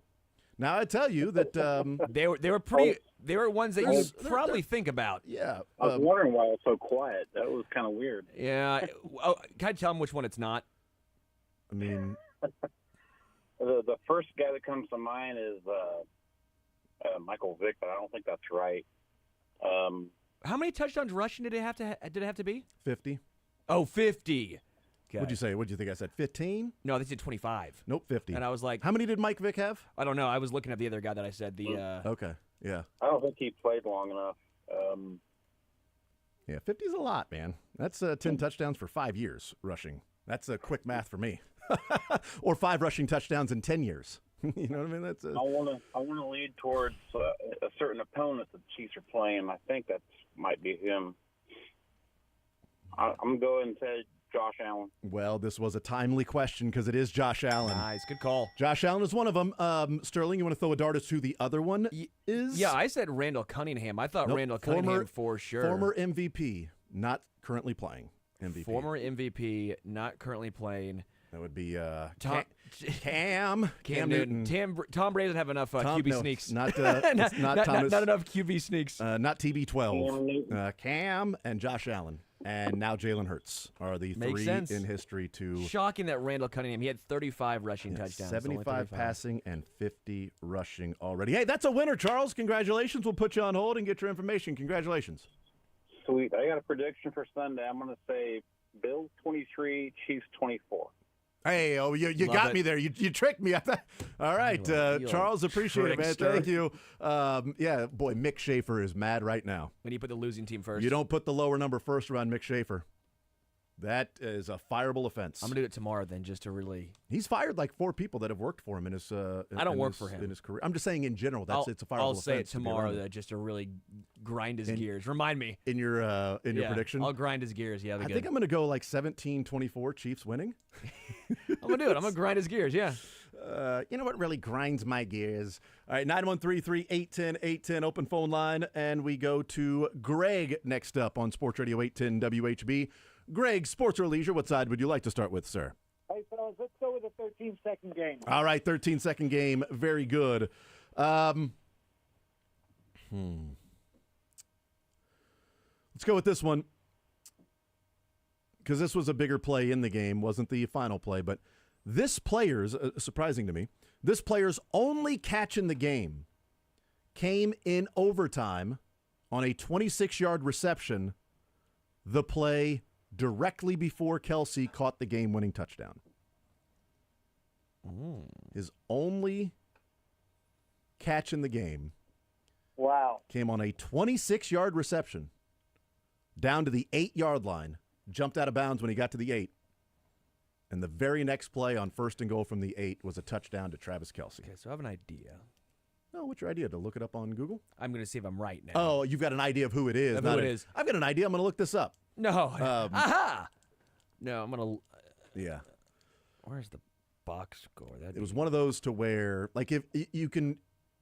As soon as I tell you, you'd be able to picture it in your mind of like, oh, that's right. That was that play. That was the one. How long of a pass It was a 26-yard pass. Oh. Why can't I see it? Yeah, but here's the thing. If you're thinking 26 yards, let's just say this. It was a 26-yard catch and run. Yeah. How about that? It's a 26-yard catch and run. That's why, see. There you go. So, how about McCole Hardman? Boom. Yeah. McCole Hardman, that little crossing route. Yes, and that gave it to me. Well, that's why it was so hard, was because he also had a big rushing touchdown. 25-yard rushing touchdown. In the game, and that's why I was like... Yeah, you're lucky I didn't have a question about that. I almost did with McCole Hardman, but I did not. I'm like, there's a caveat here somewhere. There's something that's throwing me off. Yeah, I should have said that, because you think 26 yards, you're thinking, okay, this was down the field, like middle of the field, Kelsey catch 26 yards. No, only catch. Wait a minute. Yeah, it was that little crosser that Mahomes was about to get hit, and he just lobbed it to him, and he caught it and then turned up the field and jumped out of bounds at the 8-yard line. I didn't realize, looking back, that was the play directly before Kelsey's touchdown. Yeah. Like, in my mind, like, there was so much that happened in that game. In my mind, McCole Hardman jumped out of bounds at, like, the 25. You know what I mean? Like that's where he went out of bounds, and then they had other plays, and then eventually Kelsey caught the touchdown. But no, that was the play right before, the big play, 26 yards. He didn't even need that one to be a superstar in that game. Yeah, I mean, there were some superstars there, though. But on to leisure with Sterling. We have potpourri, we have one-hit wonders, and we have riddles. Are you sure that's not potpourri? It might be potpourri. Okay. We'll go with potpourri. Let's do it. All right, potpourri. In the United Kingdom, what is the day after Christmas known as? Yeah. Oh, yeah. Uh, It's a big Big footy day. Yeah, drinking beer day. Big day for footy, right? Yeah. In the Is it? Oh, wait, I think I know it. In the UK, what is the day after Christmas known as? It's Boxing Day. Yeah, Boxing Day. Yeah, Yes. Boxer's Day, Boxing I'll Day, count whichever. Boxer's Day. Everybody just wears boxer briefs. Yeah, you just know, walk around with no boxer matter. briefs, you It's hold a that's- beer, and you fight That's people. what it's known I for. do that anyway. Yeah. Yes. Thank you, Greg. I appreciate it, man. That's not TMI at all. Thank you, Greg. Hey, well done. McCole Hardman and Boxing Day. There you go. We'll put you on hold, Greg. Get your information. Congratulations, sir. Thanks, fellas. Absolutely. 913-810-810 is the phone number to play some sports or leisure NFL general questions and gone in 13 seconds. Let's go to Tim, who is next up. We're 2 for 2 right now. Yeah, we're doing good. Let's go to Tim next up on Sports Radio 810. Tim, sports or leisure, what side would you like to start with, sir? Let's do sports. All right, we got general NFL and then gone in 13 seconds. Ooh, gone in 13 seconds. All right, very good. Let's go with this one. How much time was on the clock when Butker lined up for his field goal to tie the game? Because we know, obviously, how much time was on the clock after Gabe Davis's touchdown reception that gave the Bills the 3-point lead. But how much time was on the clock when Butker lined up for the game-tying field goal? I know it was less than 5, and I was actually there, but I couldn't watch. So my head was between my knees. Yeah, the guy next to me thought I was having a heart attack. Well, you might have been. You know, there was a lot of people there that were probably having a heart attack or felt like it. Those heart palpitations when, I know that's what it felt like for me watching that dang game. And I wasn't there. I wish I was, though. I'm going to tell my grandkids I was there, though. Okay, Wilt Chamberlain game. I was there at the wild card game, too. I was there at the AFC Championship game in 2018 with the overtime. I was there at all those games. I never missed a game, actually. I was there at the no punt game. I was not at any of this. Best part was I was in Hawaii for Bills 13 seconds, so that ended at like 6:00 p.m. And there was like 5 or 6 groups of Bills fans that were watching at the bar, and I roll in with my Chiefs gear. Did they jump you? No, they were okay. They were already too tired and depressed, so they were gone. That game was exhausting. I couldn't do anything after that game, man. I was just toast. Glad like I had 4 hours of runway to settle down. I mean, I was toast after that game, man. Just exhausted. All right, how much time left on the clock after Travis Kelce's catch and then quick timeout? I have 3 options to choose from, and I'm gonna go with 3 is a fun number. 4 seconds. The 3 options is 3 options to choose from. That's a fun number. It's kind of a lucky number. It was 3 seconds. That was my first hunch. Was 3. 3 seconds is correct. That's right. Yes. See, they only needed 11 seconds actually. You know, they had a 13-second game. They actually only needed 11 seconds. 3 seconds on the clock when Harrison Butker lined up for his field goal. We will send it over to leisure with Sterling. We have potpourri. We have one-hit wonders, and we have riddles. Well, I was hoping that guy didn't know about Boxing Day, but that's off the table. Let's go with one-hit wonder. All right, one-hit wonders. All right, we'll go with, I love this song, Smoking in the Boys' Room. Smoking in the boys' room. Here's how bad. Oh, you want the band? Yeah, I want the band, because smoking ain't allowed at school. I thought it was in school. I just want to say it's like a station. Yes, you're on the right track. Yes. Brownsville? Yes, Brownsville Station. Woo! Well done, Tim. We'll put you on hold. Get your information. We are 3 for 3 today. 3 for 3. Thank you. The 6-game losing streak's over, baby. There you go, Tim. Well done. Let's go, Tim. Whale to go, Tim. Nice job. We'll put you on hold. Get your information, sir. That's a great boy. Station something. Oh, yeah, baby. So you know how dumb I am with music in songs and bands. Yeah. Like, I am terrible at that. If you'd have asked me, like, if that song was a one-hit wonder, I would have said absolutely not. Like, that just sounds like it's one of the hair bands from the 80s of, like, the popular hair bands. Motley Crue did do a cover of it, so that you might have heard the Motley Crue version of "Smoking in the Boys' Room." Oh, that actually is true. That's an '80s hair band. Motley that's Crue BS then. did do a cover, but the That's actually original. The only reason I know the name of that song, to be honest, was because Yeah. it is a Motley Crue cover. Yeah, no, like, it's Brownsville Station. I didn't know that. Actually, Brownsville Station. Yeah, that's that's how. Fear OG, but See, that's I'm like that's not a one-hit wonder because a very famous band probably sang that one, and they did. It's just smoking ain't allowed at school. All right, we'll take a timeout. We'll come back, continue rolling. We will keep smoking along. We got 3 for 3. We are smoking right now. All right, we are hot. 3 for 3. We'll see if we can continue that streak on the other side, playing some sports or leisure on this Thursday.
This is Smoking by Boston. So I was trying to Boston. match up the Smoking, topic. yeah. And, Okay. Yeah, Boston. Okay. You Yeah. away. Just realized they And probably get not the down best. tonight.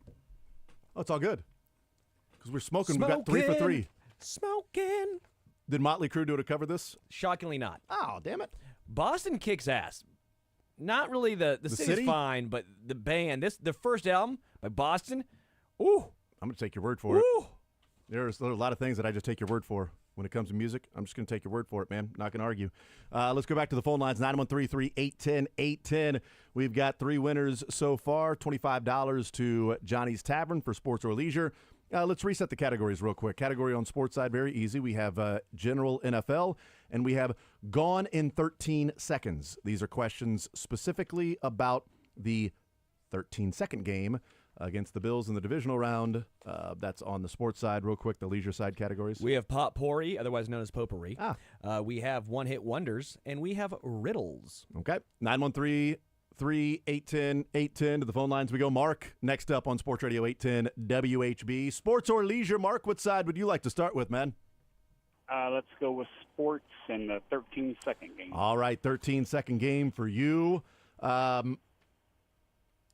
Which player led both teams in rushing in that game? Obviously a particular player, because one person has to lead the teams in rushing, unless there's tied. It was close to being a tie, but it was not. One player led the team in rushing in that game. Led both teams, ended up in rushing.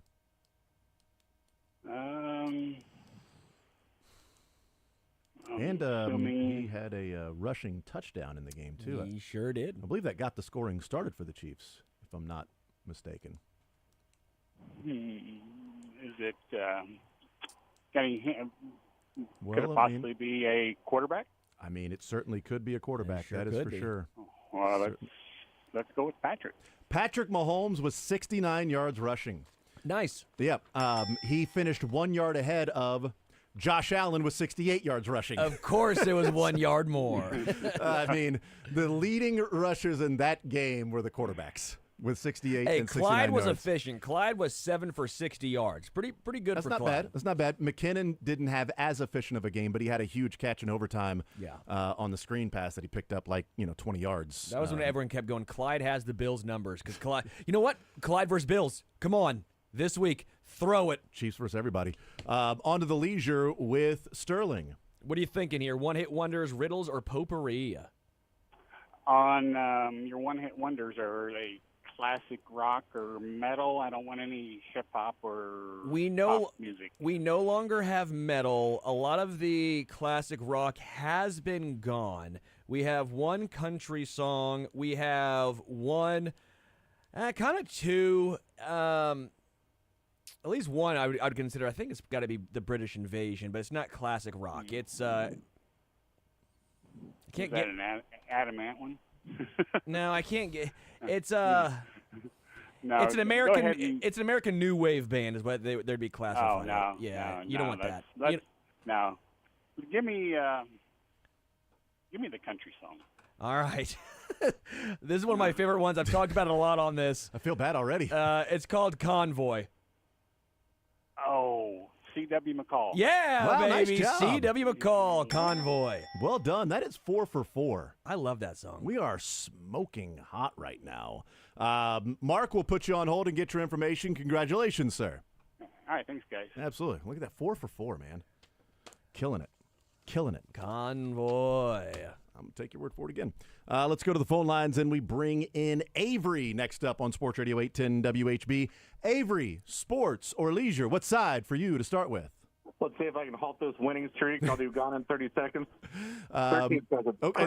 Crap. Shoot, he's already out. All right, Avery, appreciate you playing, man. We'll talk. Very close. We were looking for gone in 13 seconds. Or 60, whatever.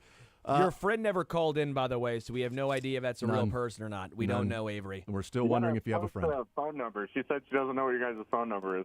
Oh, well, Google doesn't exist. All right, so let's go with this one. 3 players caught a touchdown for the Chiefs in that game, Avery. Who were they? Byron Pringle. Oh, well, there you go. Kelsey, and Tyreek. Yep, that's right. I didn't know if the Byron Pringle one. Yeah. That's why I said 3, because Kelsey caught the game winner. Tyreek caught the 64-yarder Yep. that gave him the lead before Gabe Davis's stupid face went and scored another touchdown. But Byron Pringle earlier in the game. So well done, Avery. Nice job. Good call. I think a lot of people would have probably said McKinnon. I think a lot of folks probably would have gone with McKinnon. Well, I mean, the 2 rushing touchdowns were Mahomes and McColl. Yeah. Yeah, good call. Yeah. I could have had a touchdown. Could have had a runs, question yeah. of name the 2 players that had a rushing touchdown for the Chiefs in that game. Over to Leisure with Sterling. One-hit wonders, riddles, and potpourri. I'll do riddles. I know you like riddles. I love riddles. This is a fun one. All right, you're driving a bus. On the first stop, 7 people get on the bus. At the next stop, 5 people get on the bus and 3 get off. At the next stop, 12 people get on the bus and 10 people get off the bus. How old is the bus driver?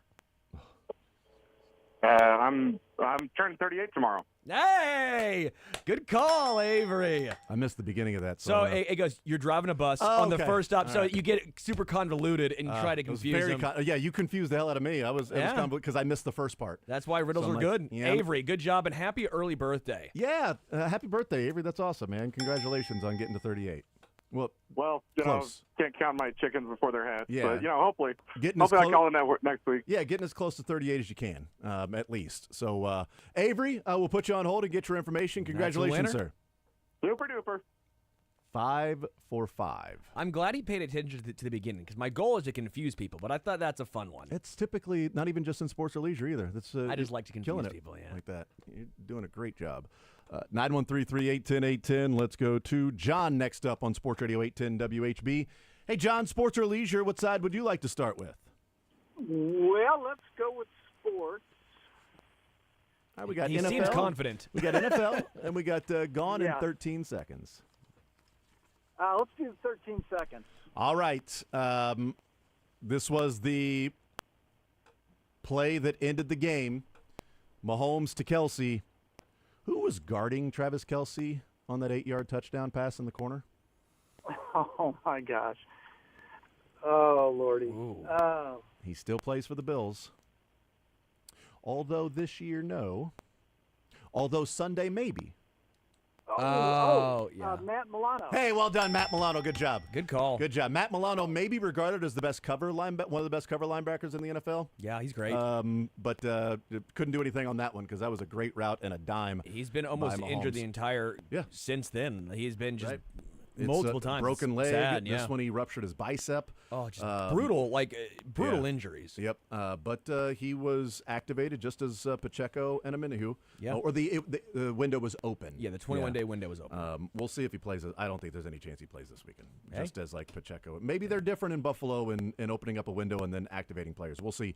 Leisure with Sterling. Riddles, one-hit wonders, and potpourri.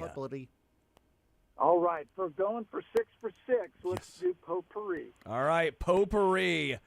We've never had a perfect. Oh, I don't day. know. Okay, I'll give you a slightly easier one because I want the 6 for. You know what? No, I'm not going to do it. Challenge John. You're challenged. John okay? didn't come here to make layups. John? He came here to hit half-court shots. Yeah, John, just hear this one out. Okay. Hear it out. Okay. Where were the Declaration of Independence, the Constitution, and the Bill of Rights stored during World War II?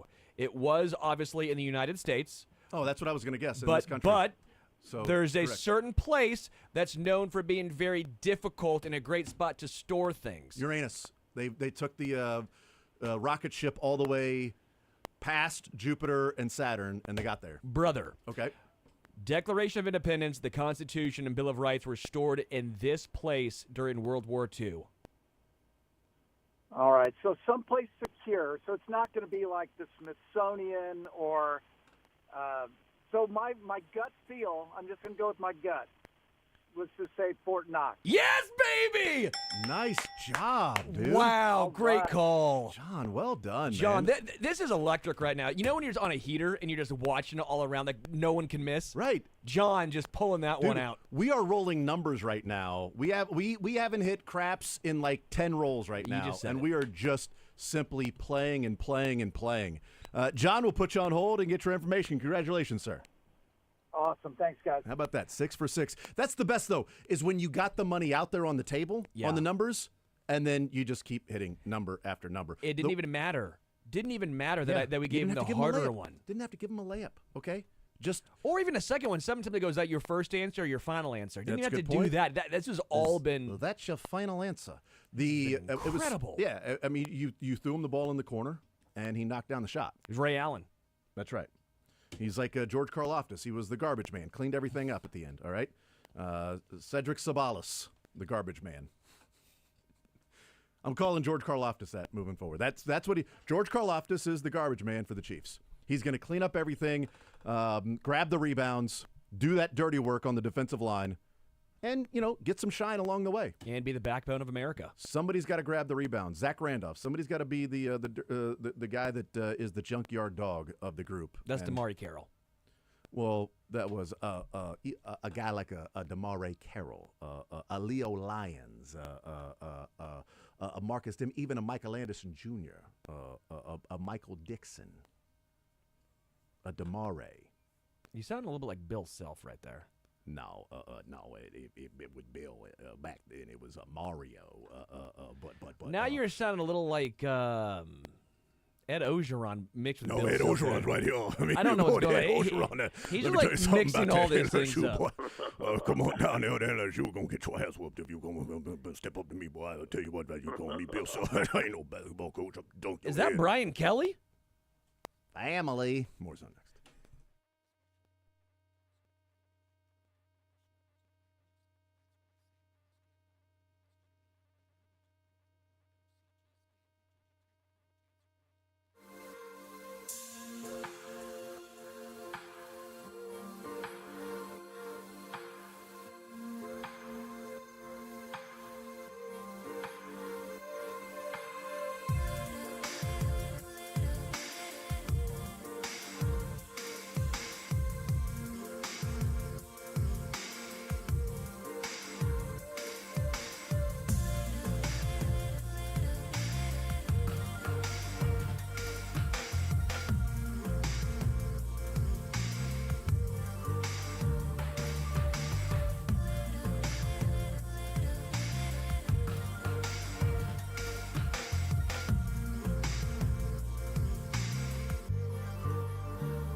We've been wondering about what's going to happen with the Royals and Bally's and the future there with the Royals broadcast and how frustrating it's been for the last couple of years. The Padres having Major League Baseball distribute the local games. Major League Baseball putting out a press release a little bit ago saying that they are now going to be distributing the Cincinnati Reds broadcasts. Major League Baseball will. So that means, along with the announcement that it made last month of the Guardians, the Brewers, the Twins, that they are going to be, MLB will be distributing those games and producing those games, like they did with the Padres when Bally had the bankruptcy and was like, well, we're just not going to show your games anymore. Too bad, sue us. And Major League Baseball had to step in and take care of that. They also have the Diamondbacks and the Rockies. So that includes now Padres, Rockies, Diamondbacks, Guardians, Brewers, Twins, and now the Reds. So 7 clubs at Major League Baseball is distributing their direct-to-consumer, zero blackouts in local markets for Major League Baseball direct distributed games for those 7 clubs. It just it blows my mind that this is some like ordeal. Like your product has been lagging behind the NFL and starting to at times with the NBA. Don't you want people to watch and enjoy your product? Don't you? Your whole slogan's like grow the game. The according to Major League Baseball, and this is their numbers, but according to Major League Baseball, for this particular team, the Reds had an average reach of 1.1 million households on its RSN during the 2024 season. The direct-to-consumer Major League Baseball distribution will open up the reach to approximately 13 million homes across the Reds' home region. Yes. Doesn't that just make sense? Yeah. Yep. So fingers crossed that the Royals could be one of the teams that are next. Yeah. They've got 7 teams. We'll see what the future is for the Kansas City Royals. So, well, you know they're going to do a case study, and it's all going to be like, look, everyone loves this, and it's like, yeah, no bleep. We gonna watch our team? Yeah, especially this year, going into when you have such a great season this year. Yes, there's excitement heading into the offseason. Depending on the moves they make, you bring in a leadoff hitter, right? You improve the club, and now you go into next season, and people are looking at it and going, are you going to pick the Royals to win the Central? Your total of wins is not going to be 74.5 next year. No. It's not going to be that. Tickets are going to be up. Season tickets will be up. Yeah. And I think interest certainly will be up after the playoffs. Are they going to limit the ability for people to watch the game as easy as opposed to now I'm paying an extra $20 per month for the Royals specifically to watch Bally's while also paying for my other cable and stuff like that? Everything's going up while cold beers are going down. There we go. Nice job. I see what you did there. Program next.